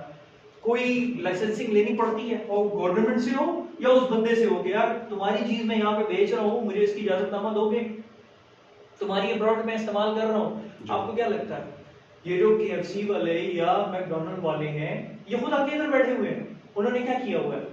लाइसेंस दिया हुआ है, पेटेंट दिया हुआ है कि भाई आप हमारी प्रोडक्ट का नाम इस्तेमाल कर सकते हो, लेकिन रूल्स रेगुलेशन किसके होंगे? KFC के होंगे, मैकडोनल्ड के होंगे। मैं सिर्फ ये मिसाल इसलिए दे रहा हूँ कि आप उसको चक्कर लगा के आए। क्या चीफ कोई रूल्स रेगुलेशन बाहर से लाइसेंसिंग लेगा? तो उसके तो लोकल है। फ्रेंचाइजिंग, अभी मैंने एक्सप्लेन किया कि फ्रेंचाइज आप लेते हैं ना, इसके लिए आपको क्या होता है? देखें, कहता है another firm the right to business in a prescribed manner. Franchise must follow stricter operational guidelines than do licensing. License is usually limited to manufacture. अच्छा, लाइसेंस क्या होता है? सिर्फ मैन्युफैक्चरिंग के लिए लाइसेंस नहीं देना कि आप ये बना सकते हैं, ठीक है? Whereas franchising is popular with service firms such as restaurant and hotels. अब 2 चीजें हैं, इसमें और इसमें फर्क क्या है? लाइसेंसेस ये है कि आप किसी को, मिसाल इसकी ऐसे ले लें, पाकिस्तान ने एक जहाज बनाया, पता है आपको? पाकिस्तान ने चाइना के साथ मिलकर जहाज बनाया और उसका लाइसेंस दिया उन्होंने तुर्की को कि आप ये लाइसेंस लें, आप बना सकते हैं। उसके लिए क्या किया? उनको प्रोडक्ट्स और डिटेल्स सारी दी। लेकिन अगर आप फ्रेंचाइज खोल रहे हैं तो उसमें आप ये लाइसेंस नहीं देते, उसमें आप उसको बाकायदा इजाजतनामा देते हैं कि भाई ये सिर्फ तब पॉसिबिलिटी है जब आप रेस्टोरेंट खोल रहे हैं या होटल खोल रहे हैं। या आप मिसाल के तौर पे एक चीज है कि मेरा एक कॉलेज है, एक यूनिवर्सिटी है, और मैं कहता हूँ आप यहाँ पे एग्जामिनेशन करवा सकते हैं, मैं उसको क्या दे रहा हूँ? फ्रेंचाइज दे रहा हूँ, लाइसेंस नहीं दे रहा हूँ। लाइसेंस मैं तब दूंगा जब मेरे टीचर वहां जाके पढ़ाएंगे। क्लियर हो गया सर? सही है सर? कोई क्वेश्चन है तो पूछें sir. Multinational corporation MNC, a firm that is based on country parents or home country or produce goods or provide services in one or more foreign countries, host countries। ये host और अभी हमने बात की है, मैं आपको एक्सप्लेन करूंगा। लेकिन मल्टीनेशनल कॉर्पोरेशन ये होता है कि जो पाकिस्तान में काम कर रहे हैं वो अफगानिस्तान में भी काम कर रही है, ईरान में भी काम कर रही है, दुबई में भी काम कर रही है, और बहुत सारी ऐसी कंपनी है जो ये काम करती हैं। उसको क्या कहते हैं? मल्टीनेशनल कॉर्पोरेशंस कहते हैं, क्योंकि वो मुख्तलिफ नेशंस के लोगों पे मुश्तमिल ऑर्गेनाइजेशंस होती हैं। क्या आप में से कोई उसकी एक मिसाल दे सकता? मल्टीनेशनल कॉर्पोरेशन जो होती है, हाँ मेडिसिन में तो बहुत ज़्यादा है। मेडिसिन में तो हमारे पास ये गैस हो गया, इसके जो सर एक ग्लोबल कंपनी है या दुबई की, यहाँ ग्लोबल कहते हैं और अफगानिस्तान में ग्लोबल कहते हैं या दुबई में। अब ये मल्टीनेशनल है। यस क्यों सर? ऐसा है कि नहीं है? क्लियर है आपको? आगे चलें। ये अच्छा, अब एक और चीज है, फ्रेंचाइज पे हो गया। Global corporation has corporate until they are integrated to operate as one organization worldwide in a number of countries। अब मसला ये एक और आता है, बाज़ ऑर्गेनाइजेशंस होती हैं जो हर नेशंस की अलग अलग होती है, बेल्ट एक ही होती है, सिस्टम एक होता है, लेकिन वो जो पाकिस्तान में काम करती है इसके कल्चर चीजों को अडॉप्ट करके करती है, जो अफगानिस्तान में करती है वो उसके कल्चर और उसकी नेशंस को, उसकी चीजों को, पॉलिटिक्स को मद्देनजर रखते हुए बनाती है। दुबई में अलग करेगी, ईरान में अलग करेगी, इंडिया में अलग करेगी। ग्लोबल कॉर्पोरेशन क्या होती है? वो कहता है कंपनी एक ही है, सेंट्रल एक होगा, भाई उधर भी काम करो उधर भी काम करो, एज अ यूनिट काम करो। एज अ मल्टीनेशनल कॉर्पोरेशन काम नहीं करोगे, इसकी इंडिपेंडेंसी नहीं होगी, इसमें डिपेंडेंसी होगी। पाकिस्तान का यूनिट अलग होगा, वो अलग अपनी पॉलिसीज उस नेशन को रखते हुए करेगा। यहाँ पे ऐसा नहीं होगा, उसकी एक ऑर्गेनाइजेशन होगी, वो एक ही जगह से सारी कंट्रोल होगी, मैन्युफैक्चरिंग करके आएगी, सारी जगह पे डिस्ट्रीब्यूशन करेगी। आप समझ गए? कोका कोला इसकी मिसाल दे लें, वो आपकी मल्टीनेशनल कॉर्पोरेशन है, वो आपकी ग्लोबल कॉर्पोरेशन है। कंपनीज फैक्ट्रीज हैं, लेकिन सारा स्ट्रक्चर कहां से आता है? बाहर से अडॉप्ट होता है, एक चीज पे चलती है। जो कानून एक जगह लागू है वो सब जगह लागू है, ऐसा नहीं है कि आप कानून को चेंज करें। Global human resource management and global stuffing. Global human resource management, the utilization of global human resource to achieve organization objective without regard to geographic boundaries. Those engaged in the management of global human resource develop and work through an integrated global human resource management system similar to that experienced domestically. Clear हो कुछ? नहीं समझ में आया? नाम से जो global staff देखें, जितने भी आप यूटिलाइजेशन करते हैं ना रिसोर्सेज को, ऑर्गेनाइजेशन को किसके करते हैं?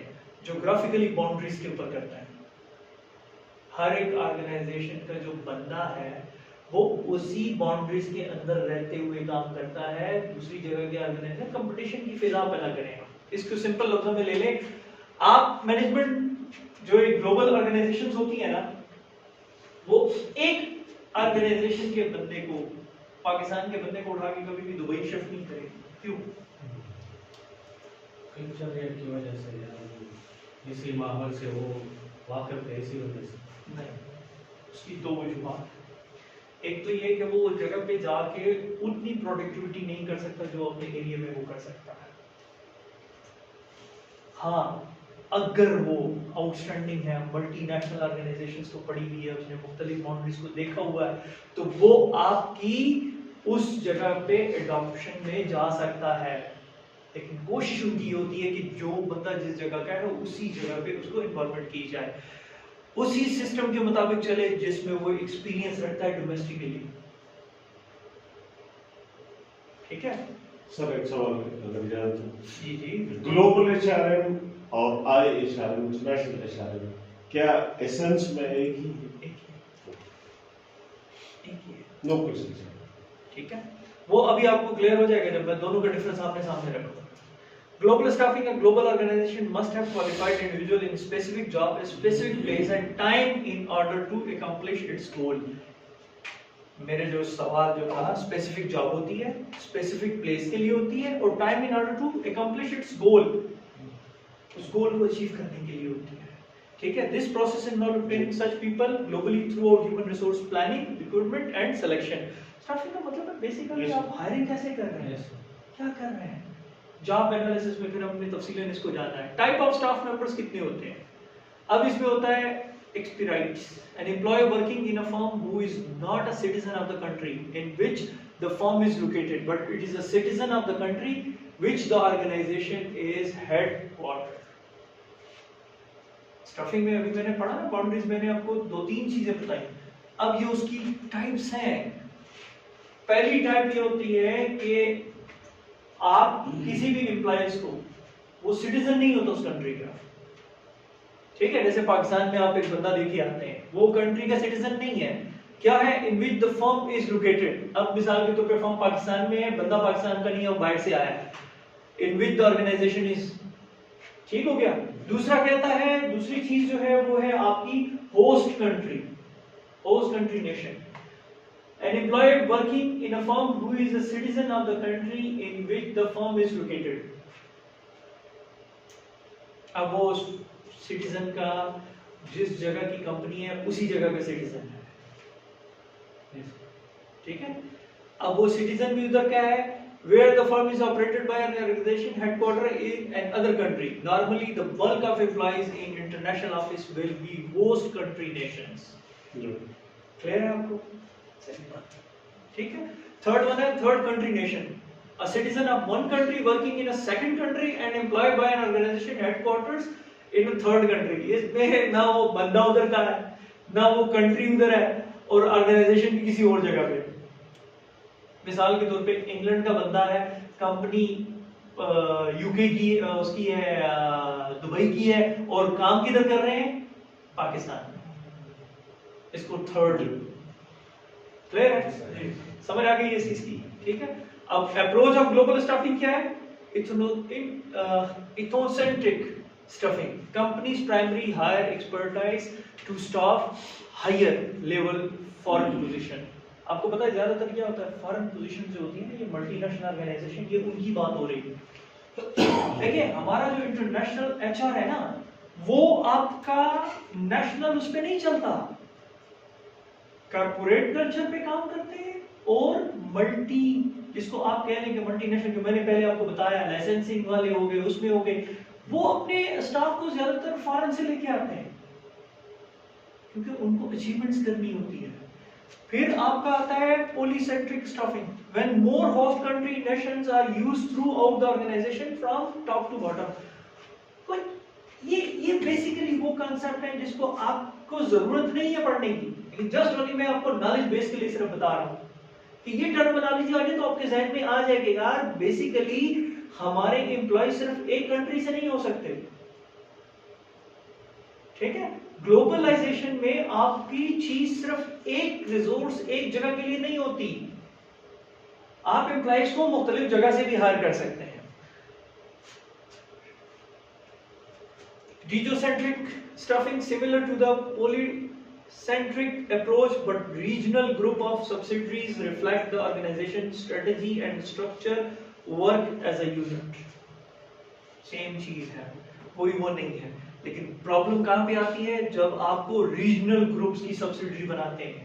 रीजनल ग्रुप क्या होते हैं, एशिया एक रीजन है, इसमें इंडिया अलग है, बांग्लादेश अलग है, पाकिस्तान अलग है। अगर आप देखे जाए तो वर्क तो की सबकी सेम है, बिहेवियर इनके सेम है, ठीक है। लेकिन आप देखें इंडियन श्रीलंकन को देख लें, कितने इंडियंस हैं जो पाकिस्तान की फैक्ट्रीज में काम कर रहे हैं पोजीशन में, पाकिस्तानी जाके बांग्लादेश में काम कर रहे हैं, बांग्लादेशी पाकिस्तान में, ठीक है। फिर आता है जू centric stuffing approach that use a world wide integrated business strategy.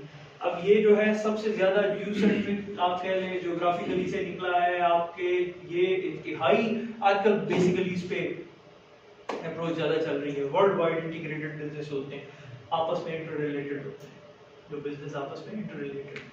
Global training and development is needed because people, jobs and organization are often quite different globally. इन सब के लिए आपको ट्रेनिंग की जरूरत होती है। क्यों?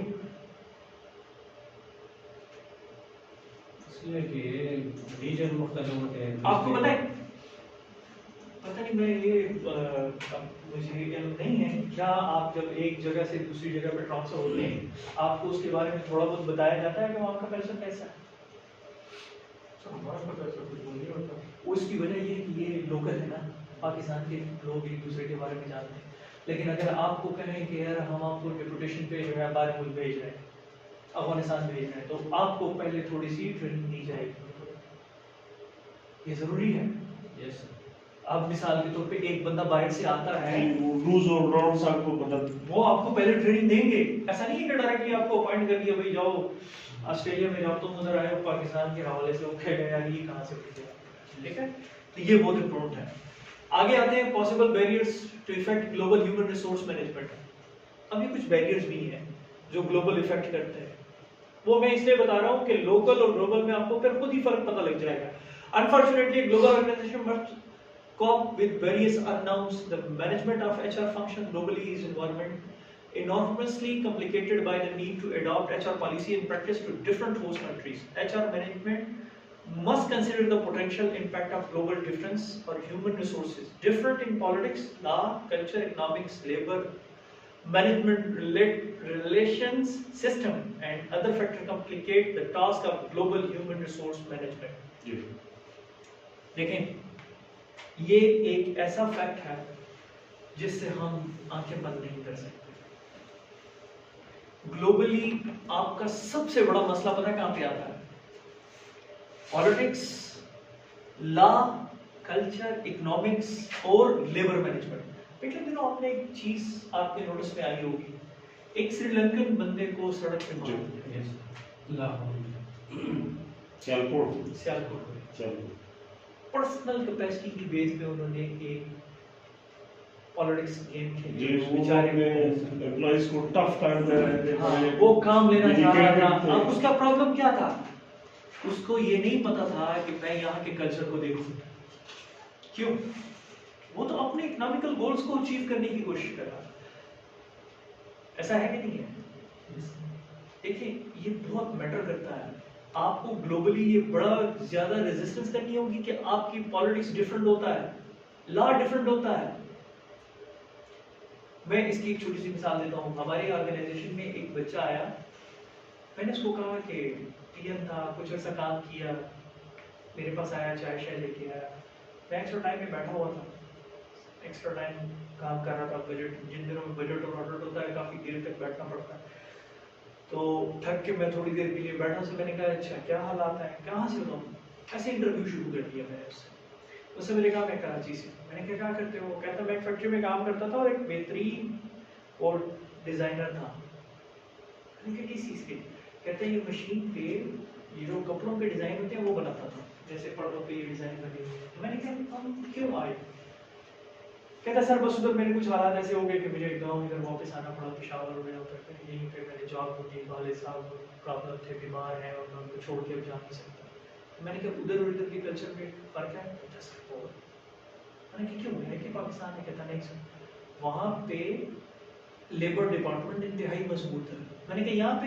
कहता सर यहाँ पे तो है ही, यहाँ पे कमजोर है।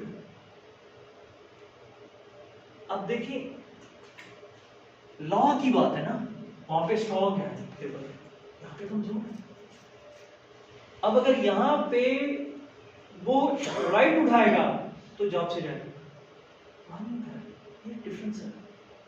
अगर एक कंट्री में डिफरेंट हो सकता है तो नेशनली तो फिर आपको फिर उधर ना हो जाना चाहिए। आप सऊदीया में चले जाएं, वहां पे आप वर्कआउट कर रहे हैं, वहां का ला ही अलग है। पेशावर में, पाकिस्तान में ला अलग है, सऊदीया में अलग है, अमेरिका में अलग है।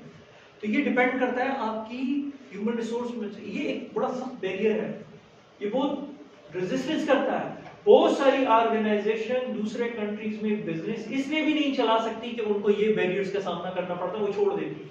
क्या पाकिस्तान में कोई आके अभी फैक्ट्री लगाएगा इन हालात में? क्यों? इकोनॉमिक्स कंडीशन ठीक नहीं है हमारी, इसी बिना पे वो करेगा, जबकि उसको लेबर बड़ी आसानी से मिल जाएगा, लेकिन इकोनॉमिकली वो अपने आप को रिस्क तो नहीं ले सकता ना, फैक्ट्री डाउन हो जाएगी। ठीक है, सही है। आगे चलते हैं, आपका आता है पॉसिबल बैरियर टू इफेक्ट, ये उसका दूसरा है पॉलिटिकल एंड लीगल फैक्टर, ये भी बहुत बड़ा फैक्टर है जी। हमने तो वहां पे सिर्फ सरसरी पढ़े थे ना, अभी ये कंप्लीट डिटेल है कि पॉलिटिकल और लीगल बैरियर आपकी नेशंस को बहुत ज्यादा हिट करते हैं। मैं इसको गो थ्रू जाऊंगा, तफसील नहीं जाऊंगा, ठीक है, सही है। अगर किसी का क्वेश्चन हो तो मुझे उधर ही बताएं, ठीक है। फिर आता है आपका दूसरे नंबर पे कल्चरल फैक्टर, ये भी बहुत फैक्टर्स है। आपके किसी भी कंपनी जो इंटरनेशनल है उसके लिए दूसरे कंट्री का कल्चर अलग होता है। मिसाल के तौर पे आप देख लें कि आप अगर इंडिया और बांग्लादेश में जाएं, वहां पे लेडीज फैक्ट्रीज में बहुत ज्यादा काम करती हैं। क्या पाकिस्तान में ऐसा है? ऐसा है? उसकी वजह क्या है? हमारा कल्चर इजाजत नहीं देता।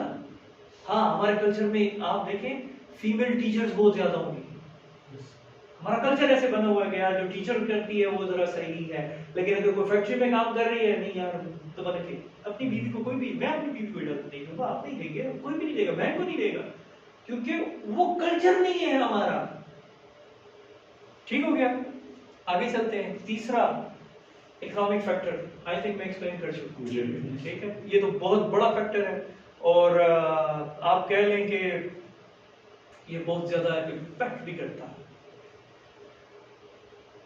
Last one, labour management relation factors. Labour का जो आपका उसमें रिलेशन है ये भी बहुत ज्यादा करता है। इसकी मिसाल आपको ये श्रीलंकन वाली मैंने बता दी, लेबर एक्सपेक्ट ही नहीं कर रहा था कि यार इतना काम मैं करूं क्यों करूं, ठीक है। तो ये चीज जो होती है ये बड़ा ज्यादा बैरियर बनाती है आपके नेशनल लेवल के बंदे को अडॉप्ट करने के लिए, इंटरनेशनल लेवल के बंदे को। फिर आता है आपका डोमेस्टिक एचआर। हमने इंटरनेशनल पढ़ लिया, आपको उसकी डिफिनीशन की तरफ वापस लेके जाऊं, वो चार चीजें क्लियर हो गई आपकी? क्लियर हो गई? आई थिंक वो बैरियर और ये सारी चीजें आपको पता लग गई। अब डोमेस्टिक टोटली इससे ऑपोजिट है, with the management of employ in only one और सिंगल कंट्री, एक ही कंट्री में इन्वॉल्व है। Simply it can be said as domestic HRM is done at national level, so staff are placed and work within the national boundaries. National boundaries, उधर तो national boundaries है ही नहीं भाई, उधर तो तीन कैटेगरीज हैं, मैंने आपको बता दिया, या तो उस कंट्री का होगा, या जिसकी फैक्ट्री है उसकी कंट्री का होगा, या किसी भी कंट्री थर्ड कंट्रीज के ताल्लुक रखता होगा। It deals with few and limited external factor. वो डील किससे करेगा? या गवर्नमेंट से करेगा या ऑर्गेनाइजेशन के अंदर बंदों से करेगा, और वो भी सारे लोकल ही होंगे। जैसे वो चरसदा में उन्होंने फेस किया तो लोकल बंदों को फेस किया ना, ठीक है। So is less complicated as compare to international due to less influence from. अब दोनों में फर्क क्या है? इंटरनेशनली आपको ज्यादा बैरियर्स देखने पड़ते हैं, लोकली आपको देखने नहीं पड़ते। आप यहाँ से, मैं मिसाल के तौर पे इधर फैक्ट्री खोल रहा हूँ, तो मैं अगर पेशावर के बंदे लेता हूँ तो उनका कल्चर पेशावरी का होगा, मुझे लॉस की प्रॉब्लम नहीं होगी, मुझे बैरियर्स नहीं होंगे, तो मुझे तो वो इंटरनेशनल वाले फैक्टर्स को डील ही नहीं करना, वो तो आप सारे बैरियर्स ही निकाल दें। It is relatively easy to handle the employees as they belong to same country. अब मिसाल के तौर पे मैं बैठा हूँ, मुझे एक बंदा आके इधर थ्रेट दे, मैं उसको कहूँगा क्या हिसाब है भाई, काम करना है करो, नहीं करना वो रास्ता है जाओ, धमकी नहीं दे सकता। मैं भी इधर का हूँ, वो भी इधर का है। अगर मिसाल के तौर पे एक बंदा पंजाब से इधर आ जाए उसके लिए मुश्किल होगी,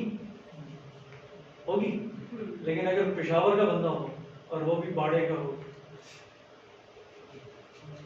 उसको धमकी असर करेगी, वो यूनियन से डरेगा, कहेंगे यार सरकार में लीव करने पड़ता है। Employees they belong to the same country and all employees work inside the national boundaries. National boundaries के अंदर क्या एक दूसरे को थ्रेट देना, ठीक है? अभी आते हैं मेजर डिफरेंस की तरफ जो मैंने बनाए हैं आपकी आसानी के लिए, ठीक है? पहला आता है international stand for international human resource और DHR स्टैंड फॉर डोमेस्टिक, ठीक है? International HR is involved with the management of employees in the 3 nation category: home country, host country and third country. Clear है? ये 3 categories हैं। Clear है। और domestic में क्या होता है? वन सिंगल कंट्री, ठीक है? Simply it can be said as international level होती है, वो आपका जो है नेशनल लेवल है। फिर इसमें प्लेस और work outside the national boundaries होती है, इसमें विद इन द बाउंड्रीज होती है। Address a broad range of इनकी एक्टिविटीज अब्रॉड होती है, बाहर होती है। इनकी क्या होती है?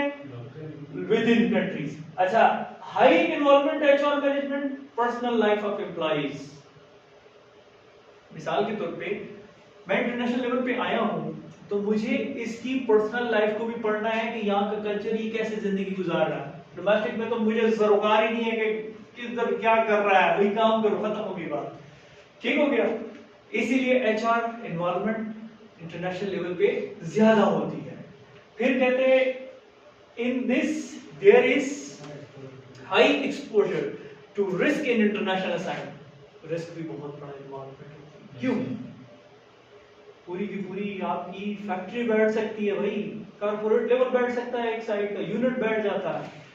If there is limited risk in domestic assignment, आपका एक डोमेस्टिक शासकता में नुकसान हुआ तो उसको क्या हुआ? उसने आके क्या तकरीर की, मेरे इतने यूनिट्स हैं, बंद भी हो रहे हैं, मुझे फर्क नहीं पड़ता। लेकिन अगर ये नेशनल लेवल पे होता फिर बड़ा फर्क पड़ता। फिर वो बंदा कहता है यार मेरा पूरा यूनिट तबाह हो गया। HRM deals with several external factors such as government regulation of foreign countries. ये सबसे बड़ा मेजर फैक्टर है। बाज़ औक़ात दूसरी गवर्नमेंट्स आने नहीं देती, वो इंतजार करती है कि ये 5 साल निकले फिर दूसरा है। जैसे आप इसकी मिसाल ले लें, नवाज शरीफ के होते हुए कितनी फैक्ट्रीज आई हैं बाहर से, क्यों? इंडिया से कितनी फैक्ट्रियों ने यहाँ पे वो की है, लेकिन किसी और उसमें ये कर सकते थे?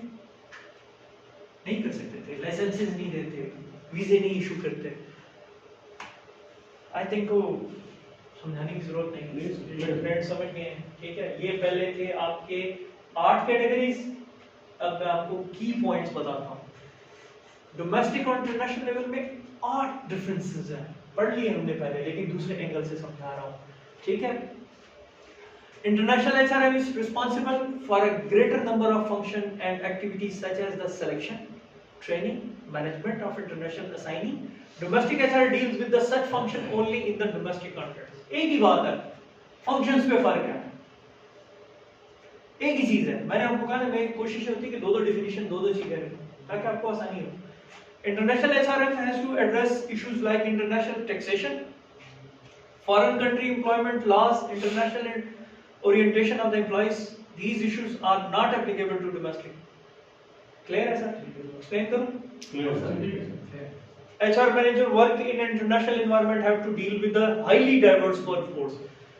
I think so workforce पे आपको complete समझ है, आपको पता होगा अब इंटरनेशनल लेवल पे क्या है और नेशनल लेवल पे क्या है, ठीक है? फिर आपका चौथा है closely involved in the employees personal life। मैंने आपको पहले बताया, अब इसको थोड़ी सी डिटेल दी हुई है। फैमिलीज को देखा जाता है, एनवायरनमेंट को देखा जाता है, कॉस्ट ऑफ रिलोकेशन देखा जाता है। मिसाल के तौर पे आप कहते हैं यार इस प्रॉब्लम्स को सॉल्व इधर लोकल पे नहीं करते, ज्यादा वो इन चीजों पे तवज्जो ही नहीं देते, ठीक है? इसकी मिसाल ऐसे ले लेते हैं कि अक्सर आप जब इधर उधर ट्रांसफर करते हैं तो आपको एक अदर कहते हैं चलिए हम आपको यहाँ पे घर भी दे देते हैं, ऐसा होता है? लोकल भी नहीं देते, कहते हैं आप रह रहे हैं, आपको अलॉट नहीं हो सकता, ये आपका एड्रेस है, होम कंट्री है। डोमेस्टिक में भी होता है लेकिन एक लिमिटेड हद तक, लेकिन वो भी सिर्फ गवर्नमेंट देती है, बाकी जगह पे नहीं की जाती। International HRM functions are impacted by foreign cultures and law। वही बात आ जाती है, सिर्फ घुमा के कान को इधर से पकड़ लिया समझाने के लिए, ठीक है? There are more risk involved। ये मैंने आपको पहले बता दिया, पूरे का पूरा रिस्क आपका डबल हो जाता है। डोमेस्टिक लेवल पे नहीं होता, नेशनल लेवल पे होता। Compensation planning is more complicated international. अच्छा, ये कंपनसेशन पीरियड जो होता है एम्प्लॉइज का, इंटरनेशनल लेवल पे बहुत पॉलिसीज होती हैं। लोकल पे क्या कंपनसेशन करेगा? 1 महीने की एक्स्ट्रा सैलरी देगा और कहेगा जाओ छुट्टी, इंटरनेशनल लेवल पे ऐसे नहीं कर सकते, उसमें पॉलिसीज होती हैं, रेगुलेशंस होते हैं, चीज़ों को देखा जाता है, ठीक है। Training in international HRM include aspects of pre departure and post departure. मैंने आपको पहले बताया, भेजने से पहले आपको ट्रेनिंग दी जाती है, ठीक है। Impacting knowledge of international taxation, currency fluctuation, diversity management, इन सब की ट्रेनिंग दी जाती है। आपको पता है ये सारी चीजें मोस्ट इंपॉर्टेंट चीजें हैं। क्या ख्याल है, नेशनल और इंटरनेशनल लेवल में आपको फर्क पता लग गया? अब आपके क्वेश्चन पे मिल गया कि ग्लोबल और नेशनल एक ही चीज है, सिर्फ एचआरएम की टैकल करने की बात है। क्लियर है? यस। दोनों पे आगे चलें। लास्ट टॉपिक, लास्ट क्वेश्चन, मैं इसमें बहुत लिमिटेड आपको चलाऊंगा और ये चीज मैं छोड़ दूंगा आप पे कि आप इसके ऊपर किस हद तक आगे काम करना चाहते हैं। अभी तक हमने जो एचआरएम की डेफिनेशंस पढ़ी है और जो उसके barrier, challenging international national level पे पढ़ा, मुसलमान तो अल्हम्दुलिल्लाह आप सारे, क्या ये सारी चीजें इस्लाम हमें नहीं कहता था? क्यों बताता है? अब हम इसको थोड़ा सा देखते हैं, इसीलिए मैंने पीस का साइन रखा ताकि समझ आ जाए। एचआरएम फंक्शंस क्या चीज होते हैं, थोड़ा सा एक रिकॉल करता हूं। Hiring, selection, health and safety, performance appraisal, training and development और कंपनसेशन एंड बेनिफिट, मतलब वेजेस, इक्विटीज, ये सारी चीजें, ये चार चीजें, यही सब कुछ है हमारा एचआर में। क्यों सर, ऐसे ही है ना? जी सर। अब आगे करते हैं, आगे करूं? अभी देखें सर, इस्लामिक थ्योरी क्या है? हमने तो सारी बात है इस्लामिक थ्योरी पे करना ना। A set of perceptions, concept and thoughts, judgment, principle and goals connected with the training of the Muslim in accordance with the Islamic ethics. Clear हुआ आपको? हमारा गोल क्या है? इस्लामिक एसेट्स को अचीव करना। क्या है? To understand human resource management from an Islamic perspective, there should be an acceptable level of knowledge of Islamic sharia. हमें इस्लामिक शरिया का इल्म होना बहुत जरूरी है। अगर हमें इस्लामिक शरिया का इल्म नहीं होगा तो हम ये जो पिछली स्लाइड आप कह ले, इन सारी चीजों को नहीं जान सकते। इस्लाम हमें बताएगा कि हायरिंग क्या होनी चाहिए, सिलेक्शन कैसे होनी चाहिए, हेल्थ एंड सेफ्टी क्या होनी चाहिए, परफॉर्मेंस क्या होनी चाहिए, ट्रेनिंग क्या होनी चाहिए, कंपनसेशन क्या होनी चाहिए। इन सब का लुभाव मैं आपको बताऊं हमारा इस्लामिक शरिया किन चीजों पे करता है, कुरान पे, सुन्ना पे। मैं बाकी चीजों पे नहीं जाता। फिक्र हमारे चार हैं, कोई किस फिक्र को मानता है, कोई किस फिक्र को मानता है, मैं उस पर नहीं जाना चाहता। बहस लंबी हो रहेगी और फिर उसमें कॉम्प्लिकेशंस आती है, बाद लोग कहते हैं यार ये पता नहीं। ठीक है, मैं उस चीज़ों पे, मैं बेसिक सिर्फ दो चीज़ों को समझाऊंगा आपको, कुरान और सुन्ना के हिसाब से मैं चलूंगा, ठीक है, और रिवायात पे बात करूंगा। ये इस्लामिक एचआर की बेस है। हमें जो कुरान ने बताया और जो हुजूर पाक सल्लल्लाहु अलैहि वसल्लम खातिमुन नबीय्यीन ने हमें बताया, हम उस पर बात करेंगे। हायरिंग के मतलब क्या फरमाया गया? One of the women said, "Oh my father, hire him. Indeed, the best one you can hire is the strong and the trustworthy." ये कुरान की सूरतुल कसास है। हजरत शुएब अलैहिस्सलाम की बेटियां, उनमें से एक की शादी हजरत मूसा अलैहिस्सलाम से हुई। हजरत मूसा अलैहिस्सलाम ने जब फिरौन के एक बंदे को, किप्ती को मार के मुक्का मारा था, मर गया, भाग गए। वो जब उधर पहुंचे उस वादी में तो उधर बकरियां चर रही, वो पानी नहीं पिला सके। रट की वो थी। हज़रत मूसा अलैहिस्सलाम माशाअल्लाह बहुत मजबूत थे। उन्होंने क्या किया? उनकी बकरियों को पानी पिलाया, बदले में उन्होंने उनको कहा चले हमारे साथ चले। उन्होंने अपने वालिद को क्या कहा? One of the women said, उनमें से एक बेटी ने कहा, "Oh my father, hire him." इनको हायर कर लो। ये वो। अब देखिए इसमें हमें एक सबक दे दिया गया। Best one you can hire is the strong and the trustworthy. इस्लाम क्या कहता है? हायर करो जो बेस्ट वन हो, स्ट्रॉन्ग हो, ट्रस्टवर्दी हो। आप किसी को लेते हैं तो वो क्या देखते हैं?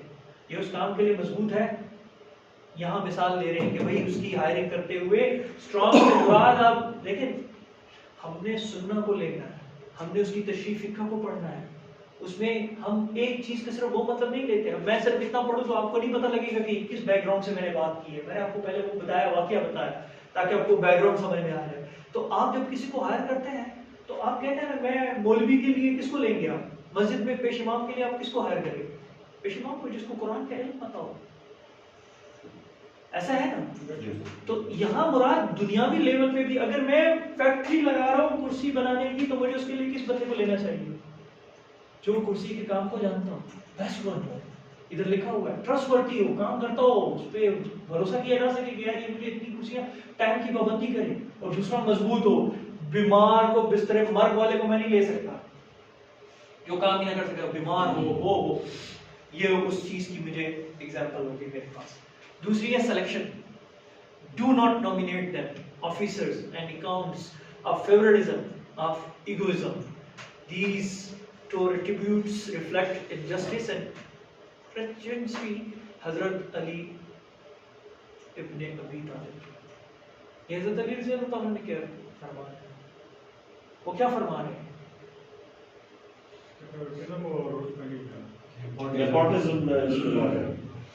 यहाँ पे सिलेक्शन के बारे में अक्सर ऐसा होता है ना, हम कहते हैं यार बस चलो जी अपना बंदा है, यहाँ पे आपकी सिलेक्शन पॉलिसी बता दी गई है, हमारे लिए कानून बता दिया गया, खुलफाए राशिदीन में से एक खलीफा बता रहे हैं। हजरत अली रज़ी अल्लाह तआला अन्हु के बारे में क्या कहते हैं? मैं अगर इल्म हूँ तो उसका दरवाजा कौन है? ठीक है, तो ये चीज क्लियर हो जानी चाहिए। Health and safety, no soul shall have a burden laid on its greater than its can bear. ला युकल्लिफुल्लाहु नफ्सन इल्ला वुसअहा। ठीक है, आगे चलते हैं। Performance appraisal, he said, as for one who wrongs, he will punish him, then he will be returned to its Lord and he will punish him with a terrible punishment. Surah Al-Kahf। Clear है इसमें? Yes. मेरा ख्याल है सबने ये पढ़ा हुआ है। Training and development and prepare for them what you were able from strength power and from the horses man inside. ये पूरी सूरह है, ठीक है, पूरी सूरह है, फास है, आप इसको पढ़ लें, उसमें बकायदा बताया गया है ट्रेनिंग क्या है, क्या चीज है, डेवलपमेंट क्या चीज होती है, compensation and benefit, wages equities. Ibn Majah की हदीस है, आपको बताया गया है कि फॉर देयर आर डिग्रीज और रिवॉर्ड्स एंड पनिशमेंट, ये एक्सप्लेनेशन में सिर्फ लिखा है, for what they have done, जो उन्होंने किया है उसकी डिग्री है, पनिशमेंट भी है, रिवॉर्ड भी है, ठीक है, so that he may fully compensate them for their deeds and they will not be wronged. ठीक है, दूसरे कहते हैं पे the worker for his work before his sweet price, पसीना खुश्क होने से पहले उसकी मजदूरी उसको दे दो। ठीक है sir, conclusion Islamic and Asian written to provide. देखिए, ये मैंने सिर्फ एक सिंपल कंक्लूजन निकाला, एक छोटा सा उठाया है। मैं आपको लाइट्स ऑन कर दें थोड़ा सा, अगर कहाँ से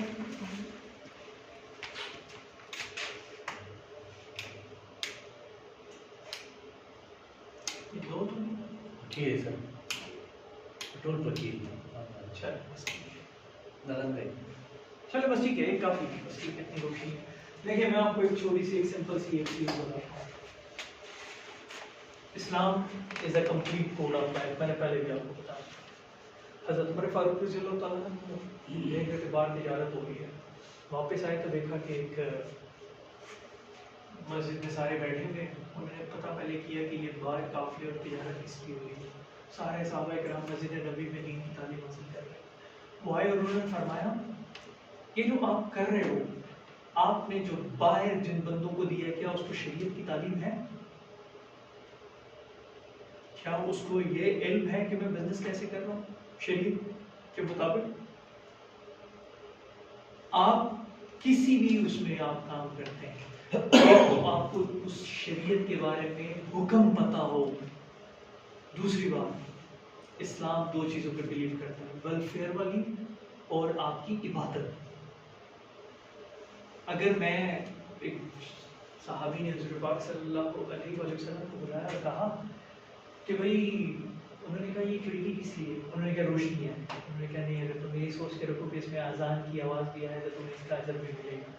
तो अगर मैं बिजनेस कर रहा हूँ प्रॉफिट के लिए कर रहा हूँ ये तो कंफर्म है, लेकिन अगर मैं ये सोचूं कि मैं इसमें आवाम की फलाह बहबूद का भी काम करूँगा, इसमें जो बंदे काम कर रहे हैं उनके लिए रिस्क का जरिया भी बनूंगा, ठीक है, तो क्या होगा? उसमें बरकत आएगी। तो आई थिंक सो मैं इसको अधूरा छोड़ के जा रहा हूँ। थोड़ा सा आपको एक 10 मिनट की डिस्कशन हम नेक्स्ट क्लास में करेंगे। ठीक है जी। ठीक है सर, मैं चाहता हूँ कि थोड़ा आप इस पे सर्च आउट जी। करें कि इस्लाम की थ्योरी हमारे लोग का यूज करें, और ये नहीं है कि आप जाके पढ़ना शुरू कर दें, इस पे सिर्फ आपने सोचना है, और ये सोचना है कि हमारे एचआर के कौन कौन से एस्पेक्ट्स हैं, कौन कौन से हिस्से हैं जो हम इस चीज़ पे इम्प्लीमेंट कर सकते हैं। ये मैं आपसे सिर्फ एक 10 मिनट की ग्रुप डिस्कशन हम करेंगे, ये मैं आप पे छोड़ूंगा। ठीक है। ठीक है, कोई क्वेश्चन अगर आपके उसके मुतालिक है तो बिल्कुल आप मुझसे पूछ सकते हैं। सर एचआर का मेरे ख्याल से हमने ग्रुप बनाया है, तो काइंडली अगर आप ये स्लाइड्स शेयर कर लें। बिल्कुल, आप ग्रुप में मुझे ऐड कर लें, और मैं आपको ये स्लाइड भी शेयर कर दूंगा, और इसके साथ जो है वो पहले वाली स्लाइड जो नहीं जी है सर। वो भी मैं शेयर कर दूंगा इंशाल्लाह, ताकि आप में से जो बंदे नहीं हैं उनको भी थोड़ा सा आइडिया हो जाए। मेरी कोशिश होती है हर टॉपिक को कवर कर दूँ, अगर कुछ रह जाए sorry for that. Sir kindly connect 0333 जी 917 917 93 93 89। ठीक है सर। ग्रुप में मुझे ऐड कर लें, मैं इंशाल्लाह ये व्हाट्सएप आपको कर दूँगा, ठीक है। और मैं ये कोशिश भी करूँगा नेक्स्ट टाइम जो प्रेजेंटेशन हो वो आपको एक दिन पहले सेंड कर दूँ, जी सर। ताकि आप थोड़ा सा पढ़ के आ सकें। Yes sir.